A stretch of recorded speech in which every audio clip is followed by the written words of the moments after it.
Kriya Babaji Namo.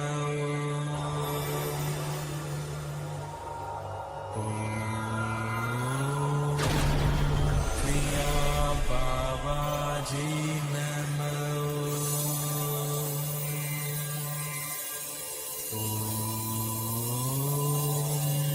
Kriya Babaji Namo.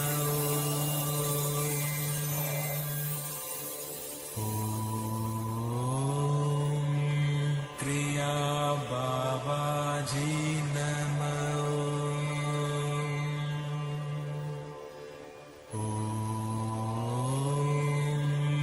Kriya Babaji Namo.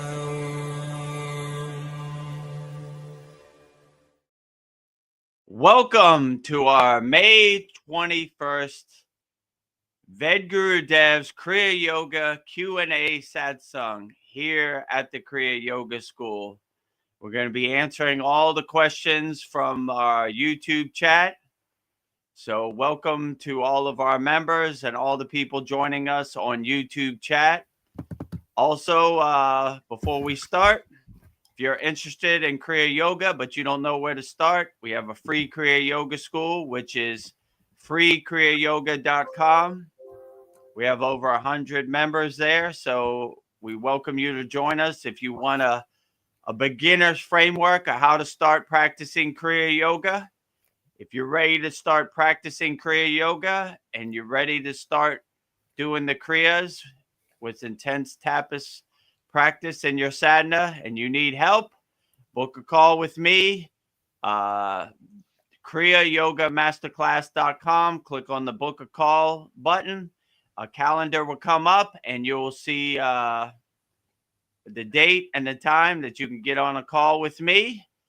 And if you're a good fit for our Kriya Yoga School Masterclass, then join our Kriya Yoga School Masterclass. And I will personally guide you and coach you through the same way I do with Veronica and Paul, who are on the live stream right now. So without further ado, let's start our, I guess it's the 46th satsang. And let's get into the questions and let's start helping people solve problems, overcome their problems with no judgment here at the Kriya Yoga School. Well, I'm happy to be here. I was just thinking this is our 46th class. It's almost 50. It seems like we started this last summer, so it's almost been a year. I can't believe it. So, Time goes by fast. So, I don't know. I've been struggling financially, but I just out of desperation, I posted a bunch of my art, some sand art faces on Facebook. And just before class, somebody messaged me and bought 2 of them. And they were 2 of them that were behind the ones I was selling because they didn't have plants in them. And she was like, I'm a plant killer. I want those. So I was thinking of, I don't know, if I wasn't in the Kriya Yoga School, I'd probably be going into a panic and a tailspin, wondering what I'm going to do. But I feel like because of the Kriya Yoga School, I kind of like feel like it's going to be okay. And I don't know, I feel like the Kriya Yoga School like creates like a thoughtfulness in me, and I've become more self-aware and detached, but still I don't know, I'm detached from my ego, even though I'm struggling financially at the same time, and just approaching my problems more mindfully, and I don't know, figuring out a way to like solve them instead of escape them. So I feel like it's gonna be okay, and maybe I'm making space for something new. So I don't know. A question I have for you, Vedagurudev, is what have you learned from difficult times? How do you deal with difficult situations? Yeah, well, anytime I get a darshan or I get a message from, let's say, Ascended Master, they always say the same thing.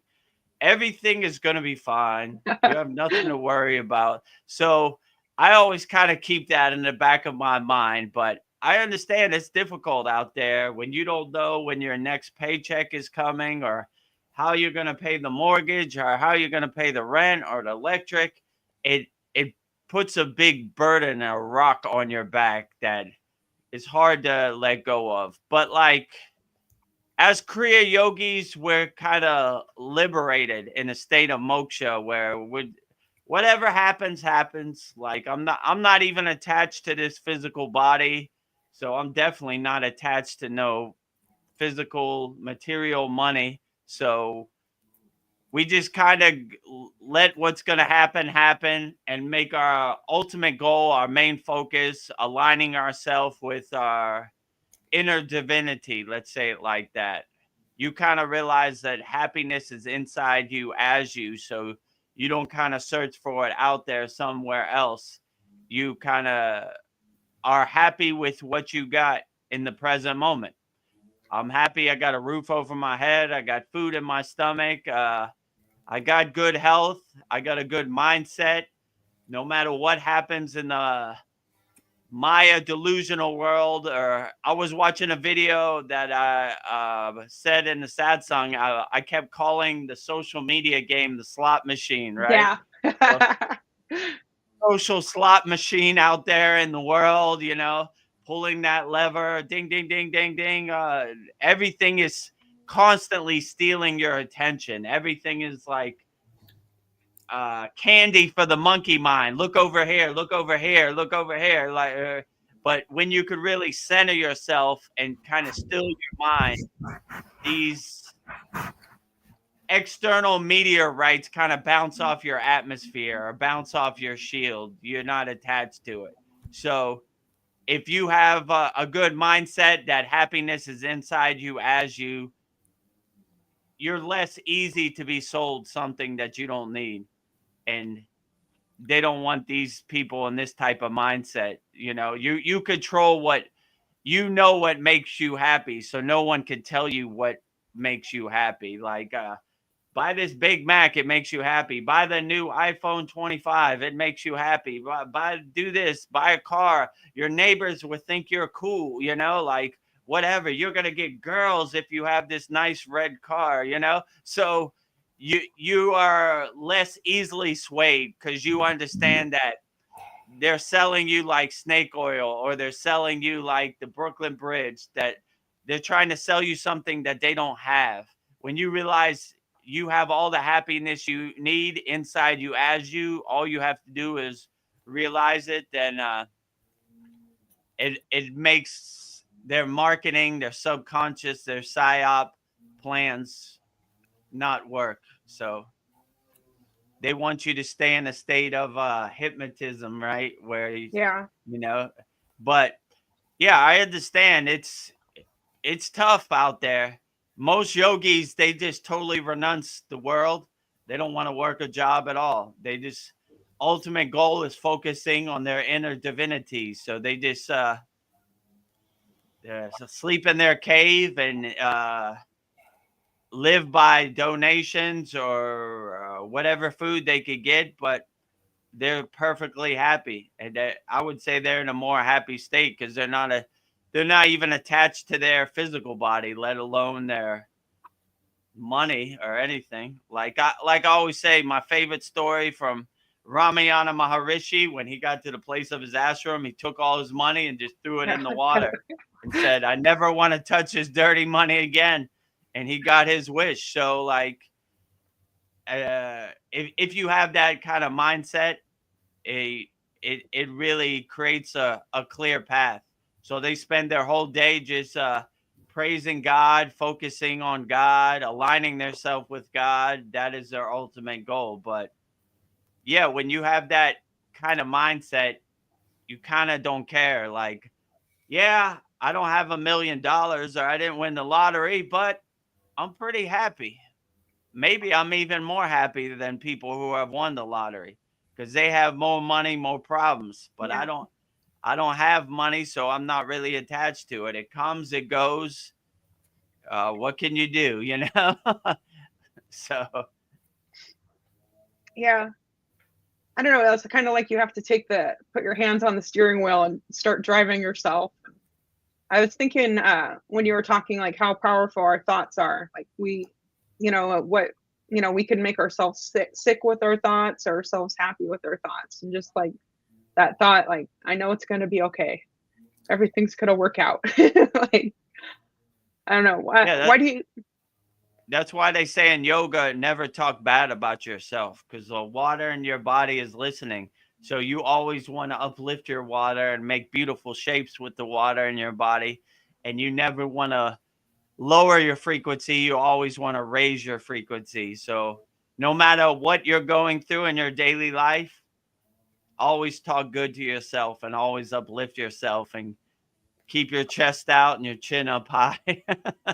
It's difficult out there, because like I said before, my guru said, Vedagurudev, you're become a master of distraction. So we found so much comfort in our depression, our sadness, our doubt, our fears, that that's like our comfort food. That's like eating M&Ms or whatever. We always try to go back to that. So when you have the right discernment in Kriya Yoga, you could observe yourself, say, wait a minute, I'm not going down that road. Even me, I have to catch myself sometimes too.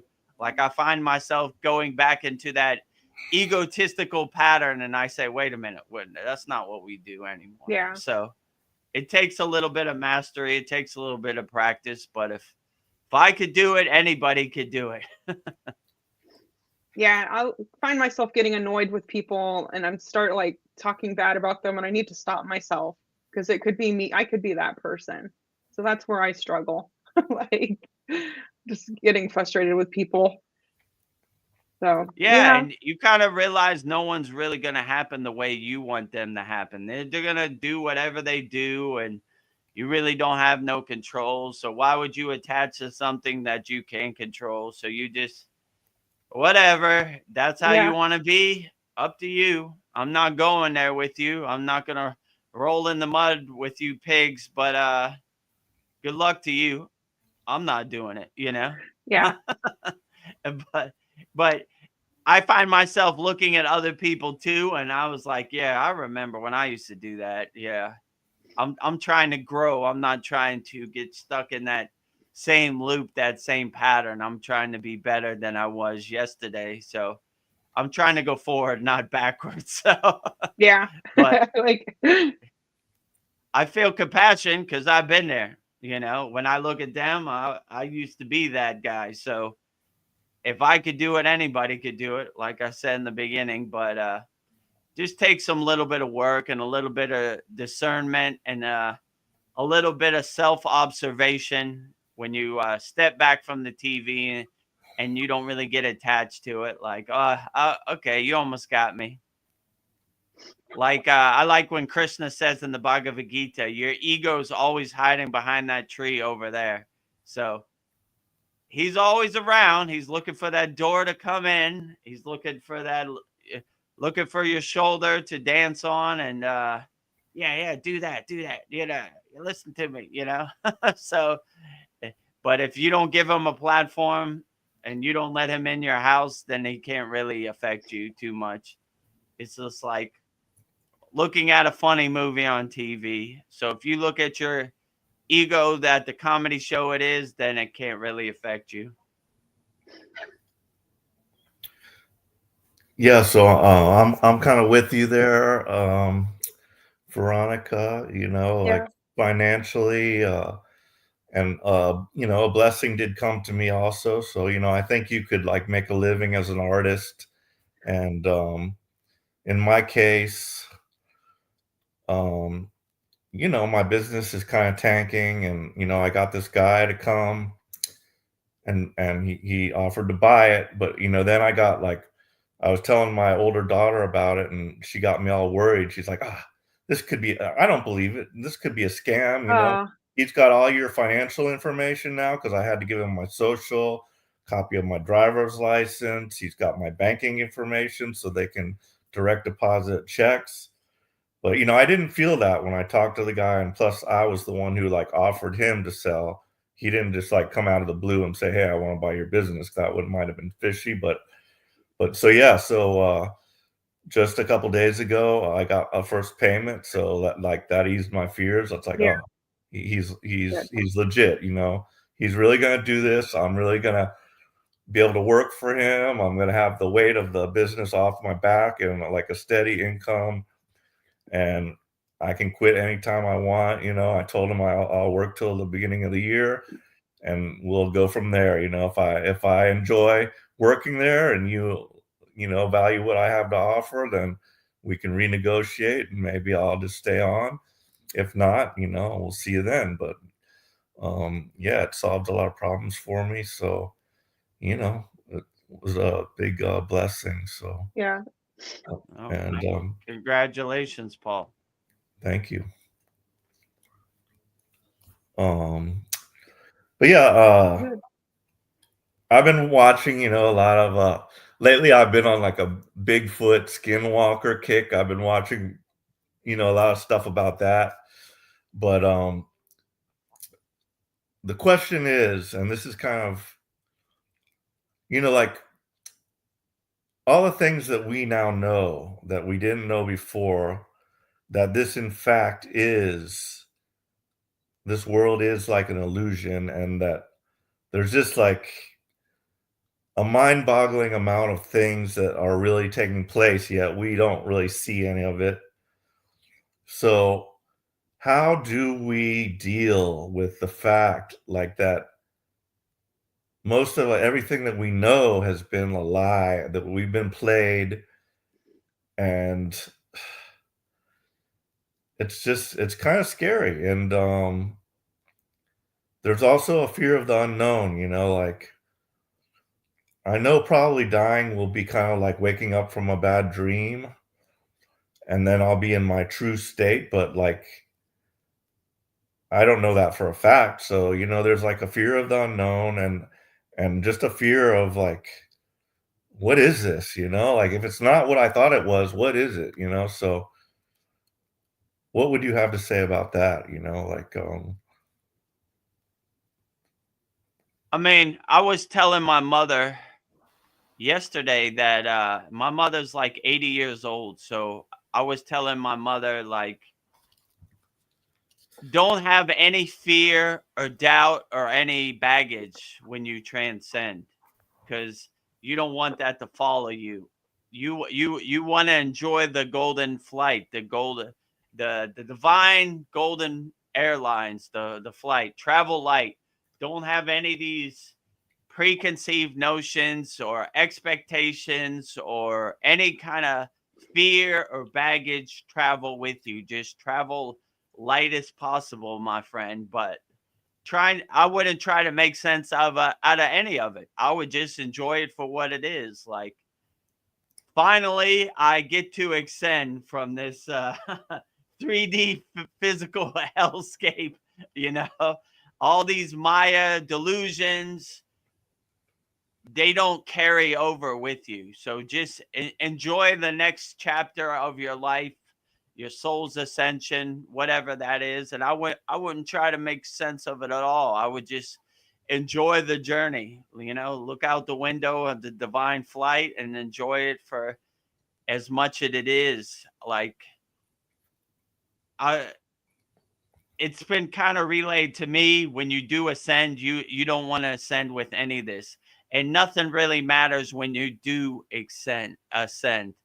It's just about enjoying the journey and going into the light for what it is, you know, like congratulations, your soul upgraded, it ascended. So I would just, I wouldn't even try to think about it. I wouldn't try to make sense of it, because once you go down that rabbit hole, then it it puts these thoughts in your mind. That's why when we do the practice of samadhi, we try to do a practice called sudi, which is basically let go, detach, let go, because you don't want these things to come into samadhi with you, because it's going to hinder your samadhi state or your state of being. So you always want to kind of be in a state of emptiness or like blankness, no matter anything you do in a higher vibrational state, I would say. So even in samadhi, like the pre-transition into samadhi, it's just like a white room where there's nothing to attach to, there's nothing to look at. So you just basically are forced to go inside you as you. So I would just say I wouldn't worry about anything. Let it happen the way it should happen. And what other people say, that might not translate to you, because you're a different person and a different spiritual level. So I wouldn't get attached to anything. I would just enjoy it for whatever it is. Like when I went up the Himalayan mountains, I could have been like, man, it's super cold up there. What happens if I twist my ankle on a rock? How am I going to get to the hospital if I break my leg? You know, these are kind of putting things in the universe out there that you don't want attached to yourself. So I would try to keep as empty as possible and just enjoy the journey. So when I went up the Himalayan mountains, I enjoyed the waterfall. I enjoyed the very hard wind. I enjoyed all the millions of rocks as much as I could, because I wanted to enjoy the experience. So whatever experience is put in front of you, I would just enjoy it. I definitely wouldn't be in a state of fear. I definitely wouldn't try to make sense of it. I would just go with the flow and see where it takes you. That's basically my plan in Kriya Yoga also. I just see where it takes me. I don't know where it's taken me, but I'm enjoying the ride, and it's been a great adventure so far. So let's see where it ends up. So when you had this conversation with your mom, what brought that up? Was she in any fear of death, or was she talking about that type of thing with you? And what does she think of your yoga practice and everything?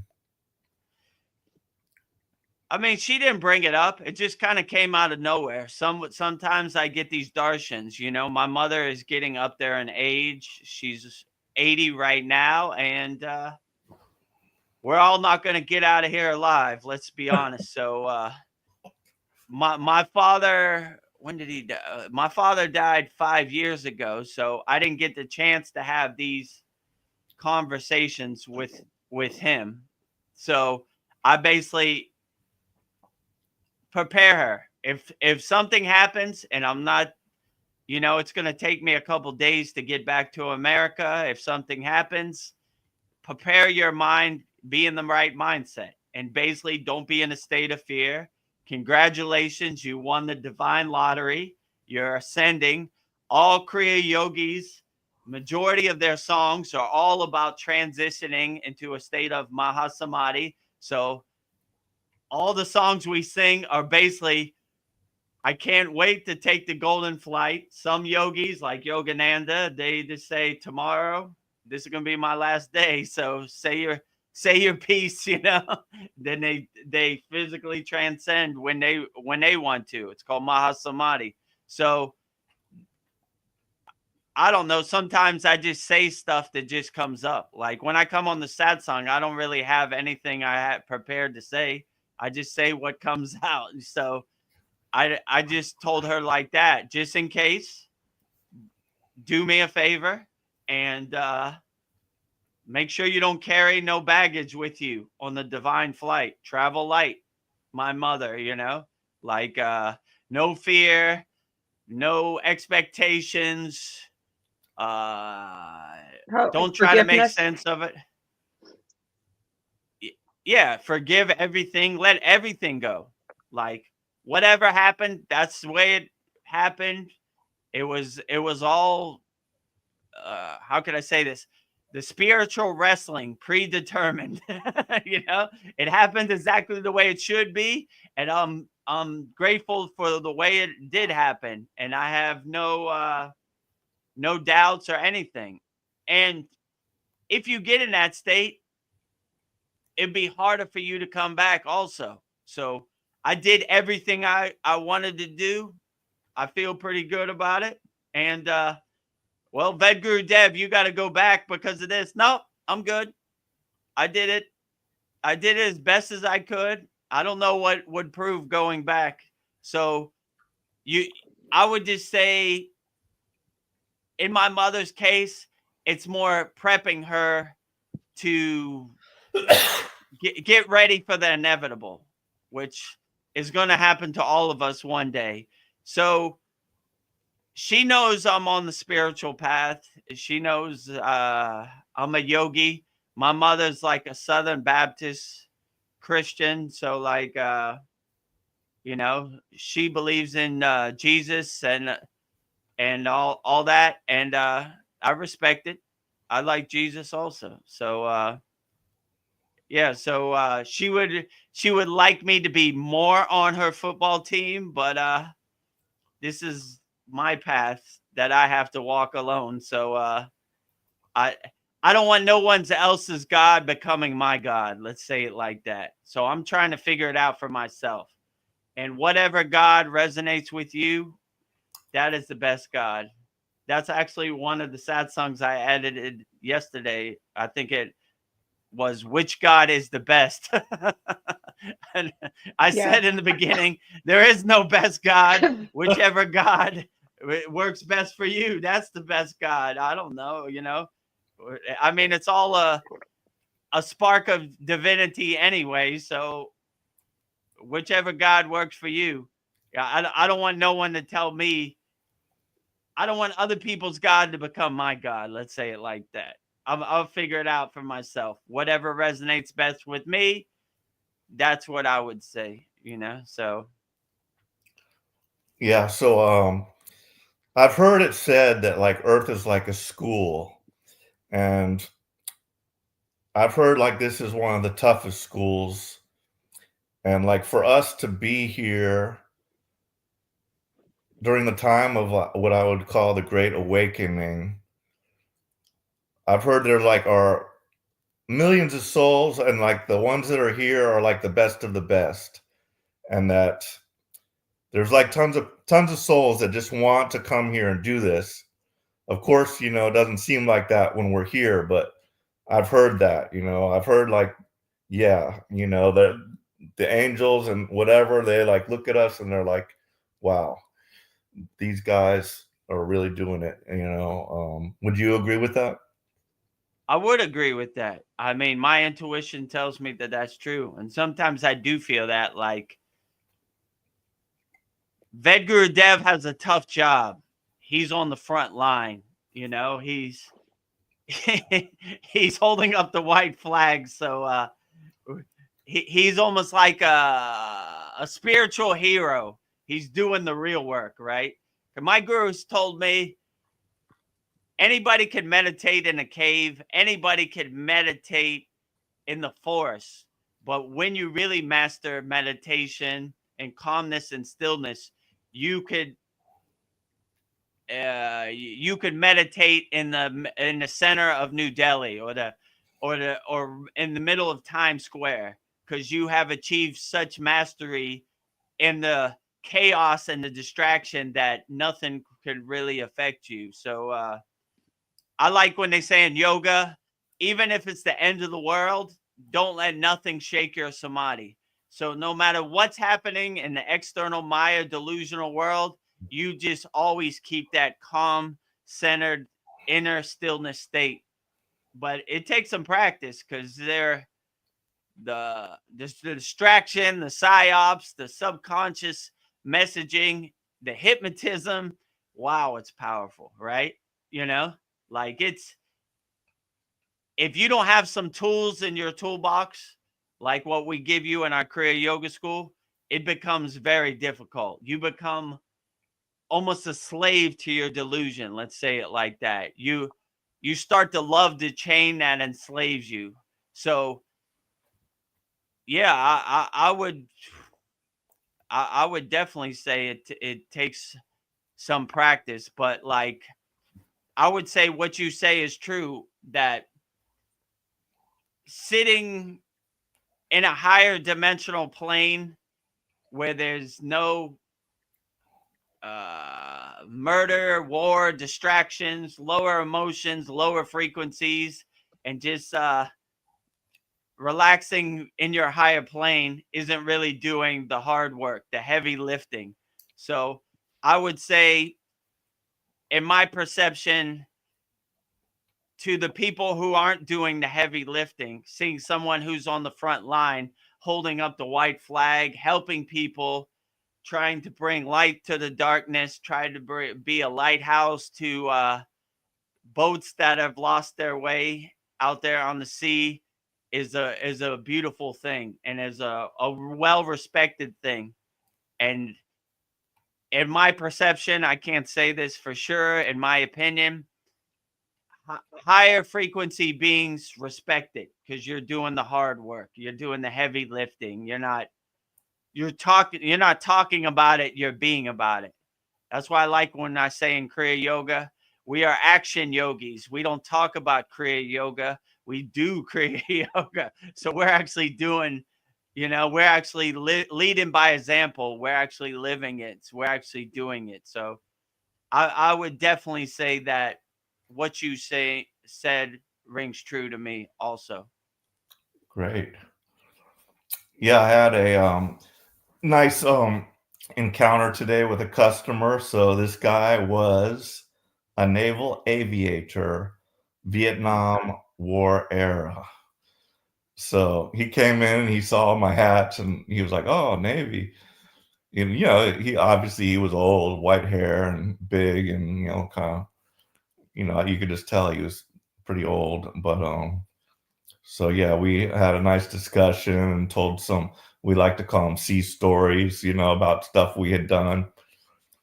And I did ask him the usual questions, did you see any UFOs or whatever, especially since he was an aviator. And it sounded like he was about to tell me something, because that's when he started to go into, it was during the Vietnam War, and I was there, and but then he didn't really end up saying anything. But so I don't know if he thought better of it, but he's gonna come back, so I might reinterrogate him a little harder next time. But yeah, it was kind of fun. So I'd also just finished this book called Cosmic Top Secret or something like this. And it was from this guy that, had like a super high clearance, and he was telling all about the world and the way it is, what they're hiding from us, and all the secret programs. And one of the last stories was very interesting.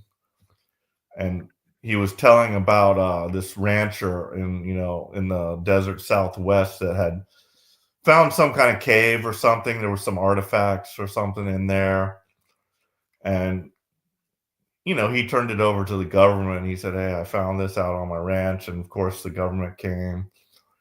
And then during that time, there was like a landslide and something, and the cave opened up more to where they found like a shaft leading down. There was like a bunch of rooms down there, and inside there, he said they found like a disc, like kind of like a CD disc, but some type of disc that had information on it, and they were able to get into that information because, I'm pretty sure that like we've got like some pretty high tech stuff at this point, because they've had it back in the 40s, and like by this age, I just really don't know what we might have. I wouldn't be surprised about time travel, portals, any of that stuff. But they were able to read it, and so it was from this race that they called themselves the Wing Makers, and they were like one of the cedar races that I've heard about, and they were like geneticists and stuff, and they were here to like help us evolve. And they were talking about this technology, and they called it blank slate technology. And when I heard that, I was like, blank slate, wow, that's like going back to zero. And I noticed that you added in 000 during the closing ceremony. And I was like, yeah, that makes sense. Blank slate. And these beings are not bound by time. They live outside of time. So they're able to go anywhere in time. Whereas, they said even the angels don't. They're kind of bound by time in some kind of way. But and then they said there's also the freedom key. once you achieve that, nothing can touch you. You know, you're like, you can just go wherever you want in time. You don't like that experience, go over there then. But yeah, I just found it very fascinating, and you know, I really enjoyed that story, and it made me think about the 000. Yeah. 000. Yeah, I did add that in. I was thinking that's also good with love, love, love, peace, peace, peace, happy, happy, happy. So yeah, it's kind of funny. That's exactly what I said in your question earlier. Like, don't transition with any baggage. Just be as empty as possible and enjoy it for as much as you can. So maybe these, what were they called? Wingmen? What was the name of the The people? wing makers, wing makers. Wing makers. So maybe Yeah. the wind makers are onto something, or maybe they're watching now. Like Vedagurudev, he's on the right path. 000. You know, just stay as empty as possible, and maybe you achieve the freedom key, or maybe you already have the freedom key. You don't realize it. So Yeah. So we got a comment from Teeny Tapida, and I'm trying to figure out what it means. Elsa Isnos, that sounds Spanish. And I tried to translate it. I can't find anything. My G, I guess that's guru or gangster. Very straight edge of you, my G. I don't know what this means. Please translate. Please clarify this comment. okay, well, Teeny, if you want to elaborate, my G. Okay, sounds like from the streets. Yeah, Right? that's what we'll call it. My G. I was thinking maybe she meant guru. How you doing, Vedagurudev? My G. G. You know, what's up, G? You know, like yeah, like you said, sounds like something some of my hip hop friends would say, Yeah. right? How you doing today, my G? Right? Yeah. Or I don't know if that means my guru or Yeah. it just means my gangster. Well, Yeah. elaborate what my G means. But That's very either way, G of you.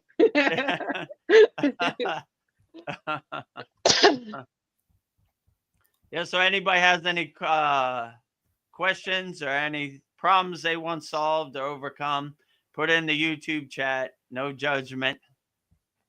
Vedagurudev is an excellent therapist, so I will try to answer your questions as best as I can.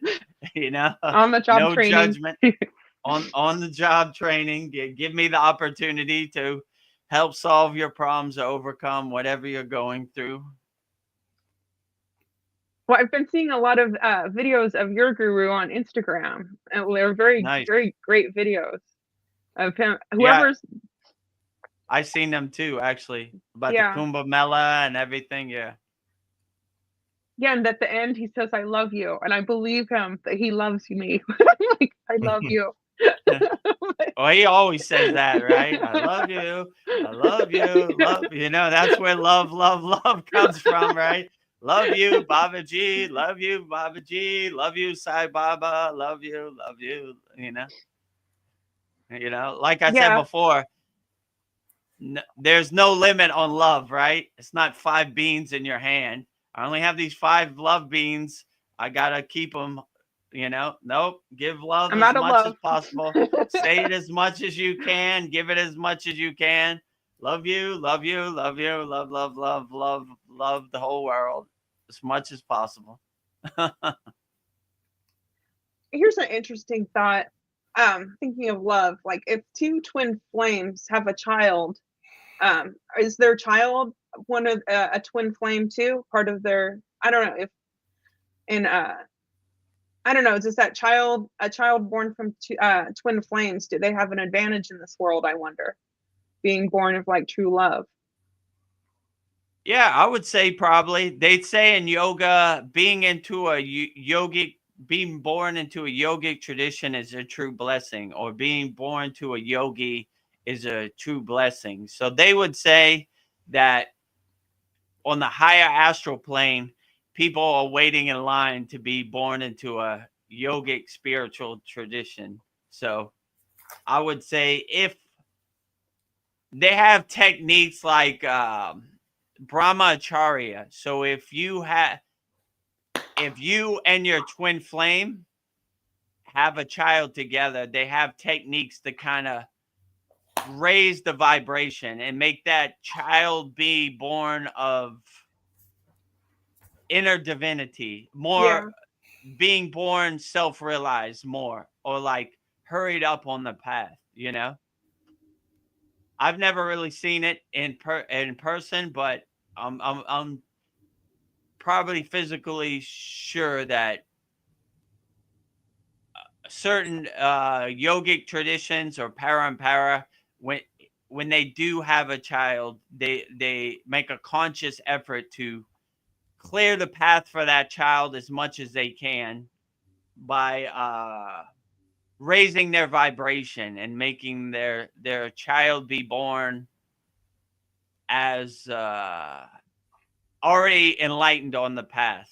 That's why sometimes you see like small children that are all already enlightened masters. Yeah.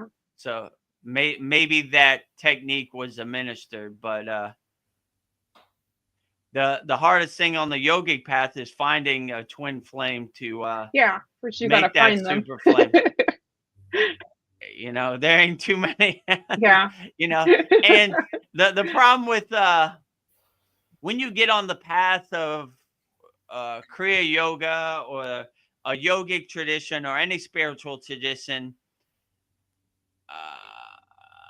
being a householder and these lower frequency vibrations don't really appeal to you anymore. Like, you know, so you're kind of detached from that. So you kind of got to go backwards to go to that, to have that happen, which is interesting. That's why you don't see many yogis as householders. I mean, it's possible. Lahiri Messiah, myself, they're out there, but most higher enlightened beings have already detached from these lower desires, let's say, you know. So, but yeah, if you had a twin flame and you and your partner conceived a child, then it would be a super flame, you know, like it wouldn't be just one fire, it'd be two fires together, which like a big fire. So yeah, that would be a true blessing. I'm sure if what they say is true, there are a lot of people on the astral plane waiting for that opportunity, and those are very rare, let's say, you know, like finding one person who's a self-realized being is one thing, and them meeting another self-realized being of the other sex and combining together for the divine union of yoga is a rarity, but I hope people out there find that. But Yeah. if you find it, let me know. I'm looking also. Well, I was thinking, like, my parents were a terrible match, and it would just be great for a child to be born in a house of love, and instead of fighting all the time. I was just thinking that would, but like you said, it's hard to find. First, you have to find that twin flame, but I don't know, just to grow up in a house full of love, that would, you know, with your parents that truly love each other. They were just, I just think that child would have such an advantage. But yeah, that's why they say there's a long waiting list of hypothetically people in the astral plane waiting for that perfect storm, that perfect situation to be born into. So that's why they say it's a true blessing to be born into a yogic family and already kind of jumpstart your spiritual evolution, which I was not lucky enough to have. I had to find out the hard way. But here now, so grateful for that, you know. Well, maybe, you know, you'll appreciate it more when you do find that person. So maybe that's an advantage too. So you don't take it for granted. I don't know. I guess there's different ways of looking at it. Like, I mean, it's so hard to find. Like, if you did find that person, it'd almost be like a gift from God. You know, like God has shined His grace on me today. I've been looking my whole life, and there are no good suitors out there. Let's say it like that. Because, like, here's the problem too. If you're up here on a spiritual level, you can't resonate with somebody who's down here on the spiritual level. So that's what it's like. Cats don't like dogs. Apples can't relate to oranges, you know? So when you do find that person, it's almost like winning the lottery. It's like, yes, I've been waiting my whole life, you know? Do you know Babaji? Yes, I love Babaji. Thank you, God. What? True blessing, right? Right? Right? Babaji is the greatest. Jai Babaji. Hello, come in. Right? I've been waiting for you my whole life. So And then just to play devil's advocate, like, is it possible? I wonder if it's possible if it would be a distraction, if it would be to achieve spiritual enlightenment, if you can achieve spiritual enlightenment while in a romantic relationship, if that would enhance it or detract from your spiritual journey. I don't know. It depends on your mindset. If you have like a laser focused mindset, and nothing can really affect it, right? Yeah. No matter how much chaos or distractions or craziness, or if your loved one tries to drive you crazy, it doesn't really affect you. Like, you can't be bothered, right? Like, it's almost like water off a duck's back. My guru used to say, be like a lotus floating on the water, untouched by the water. So something like that. Once you get to a higher plane, nothing could really affect you. Like I said earlier, if it's the end of the world, don't let nothing shake your samadhi. So if you're not shaken by the end of the world, some person who's emotionally attached or to you and trying to get you to be what they want to be or fit in their box doesn't really work. I mean, that happens a lot in my case, let's say, right? And it's really frustrating or bothering to your partner that you won't be the person that they want you to be. Yeah. You walk your own path untouched by their emotions or their control mechanisms, whatever you want to call it. So yeah, and are you trying to control that person too? I mean, I guess we're all at different places. Like, I don't know, we can't always be what the other person wants or vice versa. Yeah, I don't. In my case, I don't try to control anybody. I just go with the flow, and it happens the way it happens. Yeah, go ahead, Paul. Yeah, I was going to say that's a very interesting topic because I had been thinking a lot about those types of questions. And like, so now I've, married a woman, there's an 8-year-old child involved, and he's very sweet and loving. And like my first marriage, we had a child, but that ended in divorce after like 5 years, and she was like taken from me. So that was kind of devastating, but I had never really wanted children, to begin with. I was like, I can barely take care of myself. Like, what am I going to do with a child? I don't know what to do. So I never really wanted it. And then second marriage came along, and I still didn't know much, and I still didn't really want any kids. But like now it's such a blessing to have them. And I'd say I was a decent father. I taught them good values, and I would always take them out into nature and to museums, and we did that kind of fun stuff. And so that was good. But like now I know so much more. And I'm also at a time in my life where I'm about ready to, phase into retirement. So I'll have a lot of time on my hands. And I'm just thinking about maybe, this is one of my purposes to help raise this child. And he will be raised in a yogic family, although he had already 8 years of Maya delusional world, but he's still malleable. And, you know, I tell him at night, you know, he always says, pray before you sleep. And I tell him, pray to Babaji and stuff. And he's good with that. You know, even though he's raised up as a Christian, he didn't question about Babaji. He didn't like, who's Babaji? No, I only believe in Christ. You know, he didn't give me any of that. He's like, he believes in Babaji. So I think I have a good chance of, you know, of like helping him. And like, I hear all this stuff about crystal children, indigos, and during different ages, and like what these children are. They're like, you know, they're special. There's something special about some of the kids that are being born these days. So he might be one of them. And, you know, I'm going to do my best to do it. And then as far as also the relationship thing, I also thought about that. I'm like, is this going to detract? I'm going to just, you know, I'll be in wedded bliss or whatever. And I'm just going to be distracted by the marriage now. I won't be able to do my sadhana like I want to, but like, I don't really think that's going to happen in this case.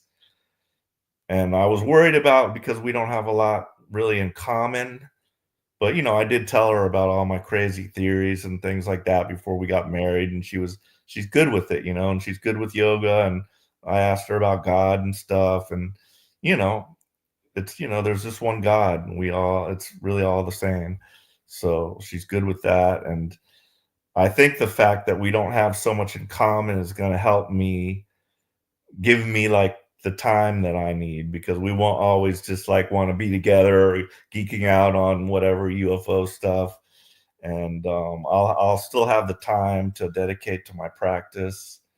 So anyway, that's the way I'm hoping it will go. And yeah, you know, I've been given like a do-over, you know, like what I wanted it to be, what I think it should have been. Like, you marry your high school sweetheart and you're, you know, in love, and you spend the rest of your lives together, you know, that kind of beautiful relationship, which, you know, I had a pretty good run with my second wife, but yeah, we really weren't all that compatible in various aspects. But yeah, so, you know, I think it's like a do-over. And, you know, she came about, you know, I mean, I was looking, but like she kind of found me, and I just kind of like feel like she was presented to me, you know, at a time when I needed to have someone. And, you know, so I just think it's a big synchronicity. And who knows what the future will bring. That's pretty exciting. Yeah, sounds great. Yeah, I wouldn't try to make, like I said before, I wouldn't try to make too much sense of it. I would just go with the flow and see where it takes you, and don't, how could I say, don't try to fit in anybody else's box. Do what makes you happy, and walk your path. And if they want to come along for the journey, outstanding. But if they don't, that's fine too. But always do your sadhana, and I'll always try to fit it in. And you don't really have to explain yourself to anybody. This is what I do. This is who I am. And love me or leave me alone. That's kind of my mentality. Love me or leave me alone. So this, you know, this is what I do. And if you want to come along for the ride, let's go. If not, then that's fine too. You know, I'm good either kind of way. So yeah, I would just see where it takes you. You know, and yeah, I'm not interested of being what other people want me to be. I'm going to be who I'm going to be. And if you want to join the ride, then come along. If not, it's okay. I like walking the solo path also. So yeah, but things can only distract you if you let them distract you. If you have the right mindset and the right tools, that it really can't affect you. Like, you kind of laugh at the drama on the big movie screen, like the joke it is. You're unattached to it. You're not in the movie. You step back from the movie, so you're an unattached witness. So you kind of start to get the mindset like, that's the best you got. You're trying to control me with that, you know? So yeah, I don't even believe the governmental dogma I was born into. I definitely don't. I'm not buying what you're selling, you know? You say go right, I go left, you know? I'm a free bird. I fly my own path. I was I also was thinking, like, when that old guy came into my shop today, I was just thinking about all the different life experiences that like people have. I can't like imagine a much more exciting life than like to be a naval aviator, you know, flying planes and like being in a war zone. I mean, that'd be terrifying as well, but you know, like he lived a very exciting life, and Mm. I just wonder why some people, you know, just live a very mundane life. You know, they've never been anywhere, and they just, um, you know, I don't I know, think they're scared, they're afraid.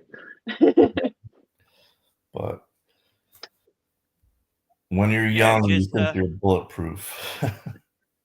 just enjoy the journey, enjoy the adventure, you know, like don't live in a state of fear, coulda, shoulda, woulda. Just I like that story and autobiography of a yogi. American guy went up the Himalayan mountains in search of Babaji. He found Babaji. Babaji says, if you're a true devotee, jump off the ledge. He jumped off the ledge, died. His disciples got the guy, brought him back. Babaji brought him back to life, said, you're a true disciple.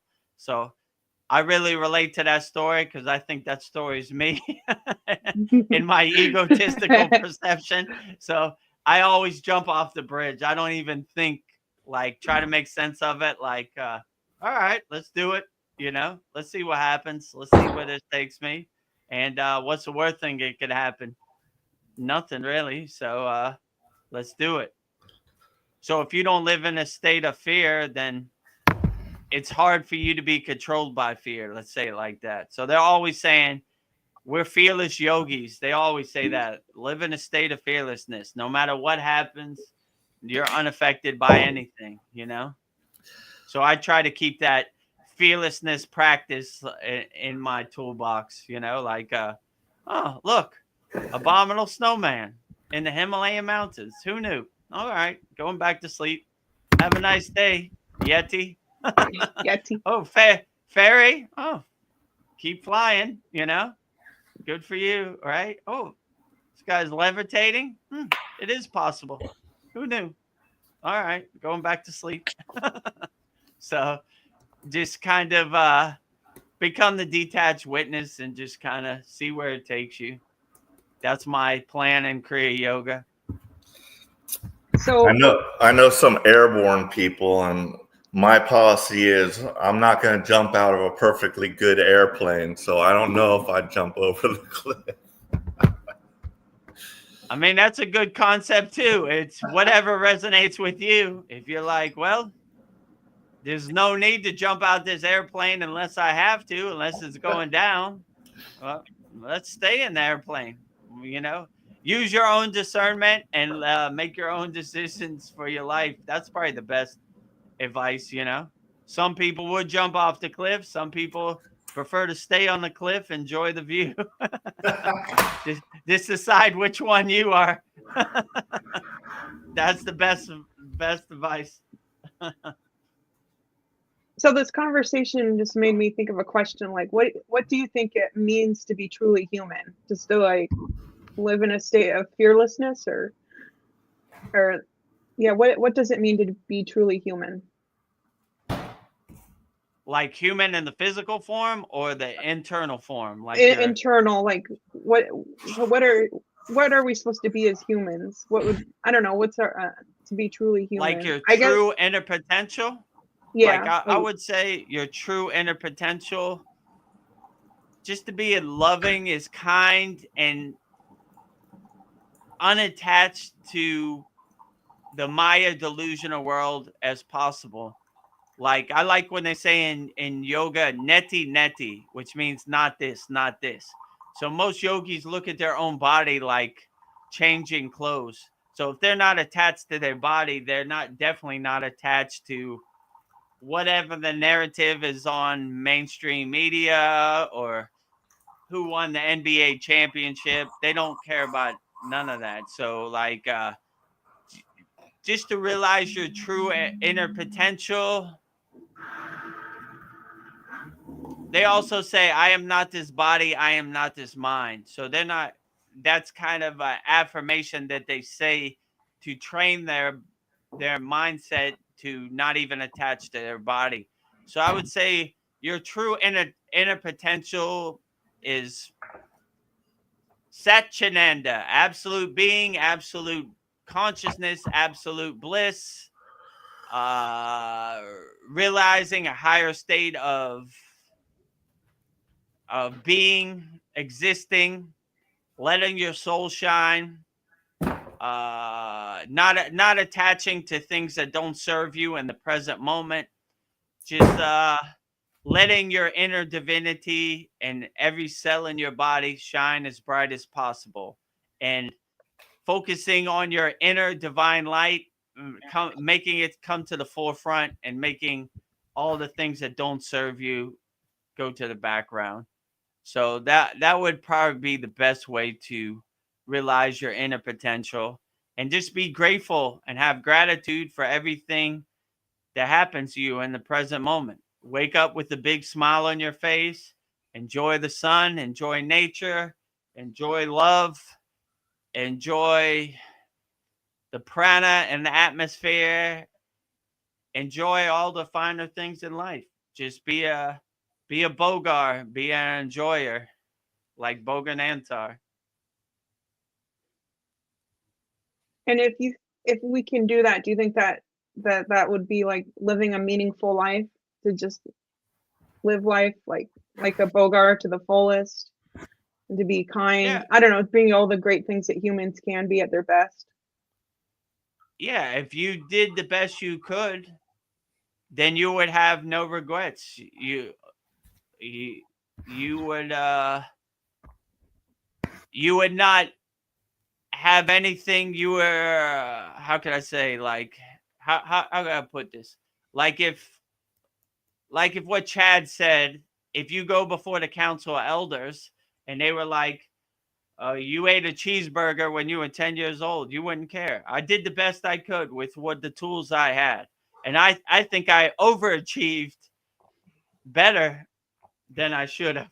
Yeah, don't make me feel guilty. I got even faster. Yeah, so my guru used to say guilt is an attack on your soul. So if you have no guilt, there's nothing you could be guilty of. Like, I did what I did, and that's what I did. What? Turn the page. Like, I got nothing to be ashamed of or anything. Like, I lived it as best as I could. I helped as many people as I could, and I did the best I could. So what's the reason for me to come back? No reason. I did it. I did Yeah, as much as I could, and no need for me to come back. yeah. I learned from it. I'm moving on. I That escaped brings the up war a zone question. untouched. Yeah, go ahead, Paul. So, does God judge us, or are we the only judges of ourselves? I know that we are God, so in a sense, it would be the same, but Yeah, I mean, in my perception, I would say God is busy. He don't have time to say, like, is this guy Vedagurudev in Thailand, and let me judge him right now. I think God has a higher purpose. He's not, and I don't think time and space apply to the highest frequency source. Let's say, they're beyond time and space. So I don't think they would judge us at all. Let's say it like that, or have time. If you ask me, like, I don't think God is like, well, it's 9:10 a.m. in Thailand right now, and let's check in on Vedagurudev. I got some judgment I need to give him. You know? So I think most of the judgment is we're our harshest critic, let's say it like that. We judge ourselves. But in Kriya yoga, we try to not judge at all, right? Like when I see other yogis judging other yogis, it's almost ugly to me. It looks like they need more help dissolving their ego, you know, like, so I wouldn't try to put any judgment on yourself if possible. Just, I did it the way I did it, and that's the best. That's the way I did it, and it happened the way it should have happened. And what can you do? I mean, what good is judging yourself? You know, you got enough landmines and obstacles and resistance to get through during the day. You don't want to add more. You want to add less. So I wouldn't try to put any judgment or try to make sense of anything. Like most of these yogis, they just go with the flow. They don't know where their next meal's coming from. They don't know where they're going to take shelter from the elements in the Himalayan mountains. They don't know anything. They just kind of go with the flow, and it happens the way it happens. So they don't judge anything or try to put any preconceived notions onto anything they do. It happens the way it happens. And that's kind of a freeing thing to think about. Like, be a free bird. Don't try to put yourself in a cage or a box with judgment. Just try to fly free. Whatever happens, happens. You know, when you start thinking about money, you're like, where's this money going to come from? How am I going to pay for this? Then you start putting yourself in that financial jail. You just want to be a free bird, not in a cage, fly. Well, you know, it sounds crazy, but I can tell you in the Himalayan mountains, we never talked about money. It wasn't even a thought in our mind. So it's possible. But to like people in the Western world, it seems like an impossible thing. Like, how could you live without money? Well, there are people doing it. Even in Thailand, like before I came on the Satsang, I saw the Buddhist monks. They walk around barefoot. They have their saffron robe. They come to you with their bowl. You put some money in it. You put some rice in it. That's how they eat, you know. They're good for the whole day. They give you a prayer. In my case, they told me they don't want to give me a prayer. I need to give them a prayer. How funny. So they won't even accept my offering because they're like, you have a higher frequency than me. So I would enjoy your prayer as more of an offering than any financial or you know, food donation. So Have you ever given them a prayer? yeah, all the time, every day, every time I see it. They're actually waiting for me. They're looking for me, right? So I feel like I don't know. I hope you don't take this wrong, but I feel like Kriya yoga like magnifies my problems, or maybe I'm just like observing myself more, like you know, like looking at myself, like why did I do that? I'm like I'm in observation mode, and I don't know, like I was thinking like on the spiritual path, do I want something that makes me feel good or one that requires sincerity? And I want to be honest with myself and like why am I doing these things? I feel like Kriya yoga requires sincerity, but I do feel like I'm judging myself, but it's just to be sincere with myself, to like why I do certain things and observing myself. So I kind of am judging myself, but I think to make myself better. yeah, I would say, like I said before, I wouldn't judge yourself. I would just go with the flow. It happens the way it happens, you know, like sometimes I have something to do and I miss my sadhana. I don't really judge myself or beat myself up about it. I just say, all right, well, tomorrow's a new day. I'll do it better tomorrow.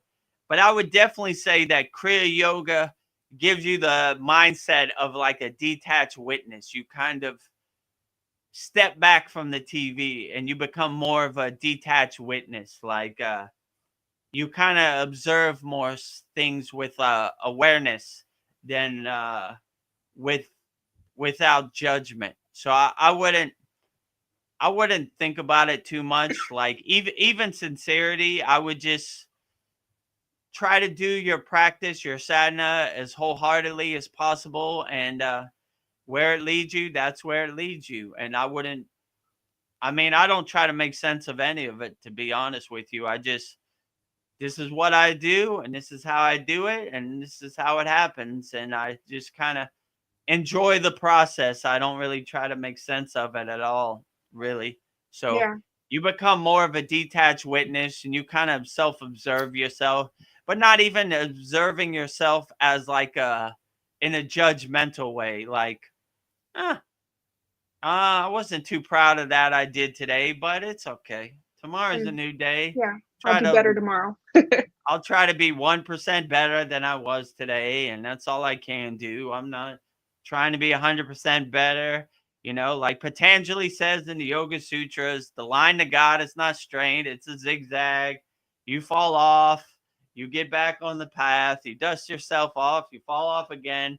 It's just part of it. It happens to everybody, so you shouldn't even beat yourself up about it or try to make sense of it. You just like, well, that happened the way it happened, and what can you do? You know, I can't go back in time and change it. I did it the way I did it, and maybe I'll try to do it better tomorrow. You know, maybe not. Maybe I'm satisfied the way I did it today.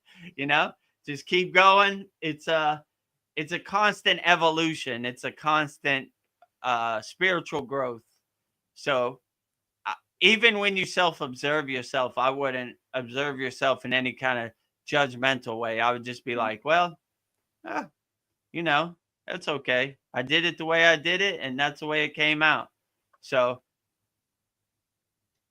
that would probably be the best soul-freeing way, I would say. Just let it happen the way it happens, and don't get attached to any kind of outcome, or definitely don't try to put no judgment or guilt on it at all. Just let it. All right, well, that's how it happened. It's like trying to change the end of a movie. It happened the way it happened, right?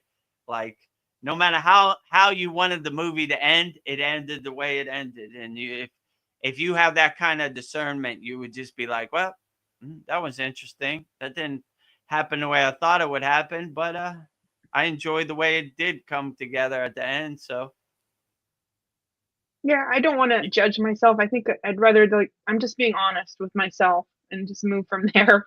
Like, I mean, even being honest with yourself, I wouldn't get too attached to it. Like, well, that's the way it happened today. That's the way it happened, you know, like, you don't want to carry too much baggage. You want to fly light, you know, travel light. Where's your carry-on? No carry-on, traveling light. So most of these yogis or agoris, as a symbol of renunciation, they don't have nothing. They just have the clothes on their back, but it's almost like a symbolization of them traveling light. Like I don't need anything to carry with me. So if you kind of have that mindset about your judgment or your like your guilt or anything, like these are rocks I don't need to carry. Like how do they serve me? They don't serve me. I'm just gonna live. I'm gonna go with the flow and live happy and as fluid life as possible, traveling light. Like I don't need this baggage anymore. So whatever those lower emotions are that you're carrying Anybody out there? Desire, guilt, jealousy, judgment. I'm sure I'm missing a lot. Ego. Yeah, there's a lot of them. Oh, no. I usually say this in the yagna. Let me see what I say in the yagna. Vasanas, samskaras, karma, ego, fear, maya, delusion, obstacles, blockages, resistance, distractions, impurities, impossibilities, on and on and on. The Santa Claus list is way too long. Practice Being has a comment to me, but says Victoria, my name's Veronica, but that's okay. If you witness your mental activity without evaluating it, then you see thoughts as impersonal. Yes, they're powerful, only in proportion to one's level of consciousness. And then there's another part. Thoughts are not the changeless. Yeah. Yeah, if you see, I mean, most yogis have a practice of looking at their thoughts like, how would my guru say this? Thoughts are like waves on top of the ocean, but when you become one with the ocean, you go underwater into the ocean inside yourself, or the ocean of being.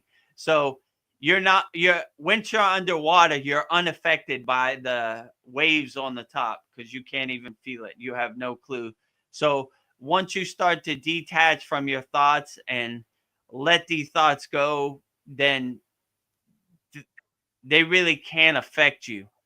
So if you look at like thoughts like clouds passing in the sky, but you are the mountain that's unshakable and unmovable and anchored into the ground. So no matter what thoughts go by your mountain stays as still and the same.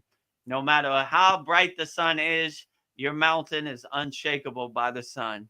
No matter how much it snows, your mountain is unshakable by the snow. So like, or how windy it is in the Himalayan mountains, your mountain is unshakable by the wind.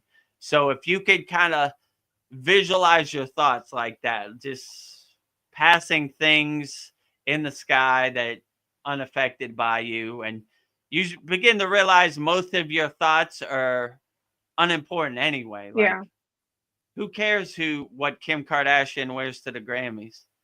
Doesn't serve you in the present moment. So if you start to have the mindset of focusing on what serves you in the present moment and letting go that does things that you can't control in the present moment, then you will start uplifting yourself, and you realize that you are in control. You are the king of your castle, and you control of what you focus your energy on. And that all these people out here, they're constantly trying to steal your attention. Look over here, look over here, look over there. You know, like what did P. Diddy do in court today? Like, you know, like who's gonna win the NBA championship? Blah, blah, blah, blah, blah, blah, blah, you know, like well, what is Donald Trump eating for dinner? Like, you know, so once you start letting go of that, one of the best practices in yoga is called Sudhi. And you learn this first day of initiation, where you just witness your thoughts and detach, let it go. Detach, let go. Detach, let go. Detach, let go. Detach, let go. Detach. And this kind of gives you the mindset to become the detached witness. I don't need this. I don't need this. I don't need this. Once you have no thoughts, then you are clear to go into meditation or pranayama or whatever practice you're doing. These thoughts that no longer serve you in the present moment, you no longer have them. And you begin to focus on your practice and have a more dynamic practice by letting go of these thoughts, so they can't follow you into your practice. Speaking of the diddler, I would like to go into some current events. I like. I think David Wilcock calls him the diddler, which I think that's pretty funny. P. Diddy, the diddler. You know. The diddler. Yeah. but you know, you have to make fun of it. But oh yeah, so what I saw was on X, the president of the United States, Donald J. Trump, put a picture of Obama and it said, "All roads lead to Obama." And then down at the bottom, it said, "Yes or no, should we have military tribunals?" So, like, to me, that is big. He's calling basically Obama a traitor, you know, right there in public. But yet, this is not on mainstream media. You know, unless you were on X and you follow the president, you would not see that. It's not going to be on mainstream media for some reason because that's pretty outlandish. But yeah, I think things are coming to a head. And there was one other thing I'm trying to think of. Oh yeah, Pam Bondi. I think she's like attorney general or some prosecutor or something, said that hinted that Epstein might still be alive, which, you know, I've known that already, but you know, it's just interesting stuff that is slowly like making its way into the public eye, because I think they have to like slowly, like, just, they can't just like drop all these bombshells like all at once. People will go crazy. They'll be committing suicide. They'll like lose faith in the government. There could be anarchy. So they have to be very careful about how they take these people out, how they do things. They have to like just trickle it out little by little. Oh, the Diddy trial. Okay, I'm aware of that. Oh, Epstein. Okay, heard of that. You know, little by little. So they don't just like shock us all at once. But anyway, that's kind of what I saw, what I heard lately on the back channels. I mean, who are they to say what we should see and what we shouldn't see? Yeah. That just shows you how they look at us. Like, oh, these stupid sheep, these stupid slaves. They're so stupid. If we tell them about aliens, they're gonna jump out the window. These stupid food eaters, right? I think I can handle it. Let me use my own discernment. Who are you? You know, government daddy, right?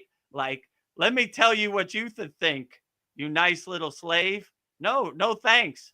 And they want you to be like, ooh, Mr. Candy gave me an apple today. Thank you, slave master. You're so great. You know, like what?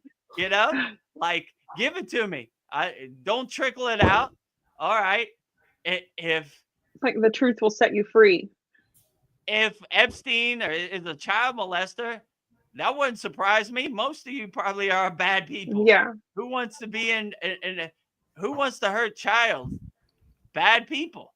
So like, why do I need you to child-proof my information?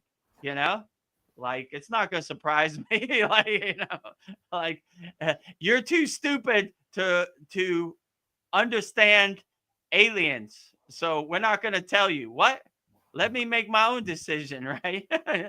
You're going to jump out the window if we tell you there's a abominable snowman. No, I'm not. I've seen him alive in person. So what, you know, like, I don't know, you know, like, why do they need to child-proof our information? These aren't good people. These are liars anyway. So like, liars tell lies. Like, they're like, I look at it like, you know, what's that cartoon? The Peanuts, right? Every time Charlie Brown goes to kick the football, Lucy pulls the football and he falls and hits his head, you know, like, what? Epstein's coming. It's coming. Okay, I'm ready for it. Football pull. You know what? Where is it at? Oh, well, you know, what about P. Diddy? Did you see what happened to P. Diddy today? Where's my football? You told me Epstein. Oh, what happened? I don't do nothing. You know, what I do? I don't know. Oh, Epstein, who's that? You're like, get out of here, you know? Like, they're always, the Wizard of Oz is always playing games. But when you can see the Wizard of Oz for who he truly is, you know, you pull the curtain and like, got me again. Got me again. Yep. Here it comes. What they call it, the closure's coming. The next week, they said they're going to go. There goes the football again. Where is it? Show me a picture of the aliens. I want to see what you got. I don't know. What aliens? Are there aliens? I never heard of them. Where are they at? They're pretty subtle. Where they go? I don't know. Right? Like, liars telling lies. What's new? You know, the slave master, you know, like, oh, you're too stupid to realize we can't tell you about Epstein. You might jump out the window. What? Who are you? You know, you work, the American government works for us. You know, we're their boss, right? They don't want us to realize this. Tell me, I want to know about aliens tomorrow. That's why I pay your bills. I'm a taxpayer. Tell me about the aliens. Well, we can't tell you. You're going to jump out the window, right? How do you know? Get out of here, liar, right? Let me decide if I want to jump out the window. It's on my own discernment, you know? How do you control what I do with my physical body at all? You know, so I don't know, you know? It's Practice Being wants to weigh in on this too. He says okay, that great. all progress depends on an increase of attention, which is the measure of one's inner force. I am grateful this channel provides a harmonious outlet to which I can share attention. I am too. Thank you. Yeah, absolutely. Your input is always welcome, Practice Being. I agree. They are farming your engagement. They are farming your attention 24 hours a day. It's a constant bombardment on your consciousness, social media, mainstream media, everything. Everybody's pulling you in all directions for your attention. That social slot machines. How many likes did I get on my YouTube video today? What, you know, like, I don't know what when's the Epstein list going to come out? What's P. Diddy doing with 10,000 million bottles of baby oil? You know, like, I don't know who. I mean, it's like from the time you wake up, it's like constant bombardment on your consciousness. Like, I got to see who won the NBA finals today. What's my football team doing? Oh my God, P. Diddy, he did what? Oh my God, P. Diddy. I'm so embarrassed of you, right? I had such a high standard of P. Diddy that I can't believe he let me down, right? Yeah. I had such a high standard of Epstein. Wow. Epstein, you did what to children? Oh my God, I can't believe it. The world's elite are hurting children? Impossible. You know? What's the world come to? I'm flabbergasted. Right? Like, it time for people to wake up. Evil people do evil things, right? Liars tell lies, right? When you see a liar, you point them out. Liar, right? You know? When you see somebody who hurts children, evil, evil, evil, murder, evil, evil. You know, like, it's real easy to have discernment. War, murder, hurting children. If you're not evil, you wouldn't do evil things. It's almost like trash to you. If you showed up at my house with $5 million in a Brinks truck and you said you have to hurt this child, I said, take your truck out of here and never come back. Your money's no good over here, right? So if you see people doing evil things for money, you know what they are. They're on the black team, you know? I'm on the white team. I can't resonate with people on the black team, right? Your money's no good over here. I'd rather sleep under a bridge for the rest of my life than hurt a child because I'm on the white team. If you hurt a child for money, you're on the black team. If you promote war, death, destruction, chaos, you're on the black team, right? If you promote harmony, love, peace, happiness, you're on the white team. So it becomes very clear when you see somebody on TV and they say this person did this to a child, black team. You see somebody on TV said this person helped this person who was drowning, or they gave money to help people, white team. Peace and harmony, white team. Death, destruction, hurting children, black team. It's just that simple. If somebody on the white team isn't gonna hurt somebody for any amount of money, if you take money to hurt somebody and do something you shouldn't, then you're on the wrong team. That's kind of the way I look at it. It's real easy. Who would want murder, death, destruction, war? Black team. Who would want peace, love, and harmony? White team. So I see people on TV. I see.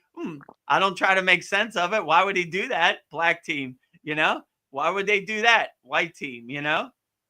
That's kind of how I look at it. I mean, Yeah.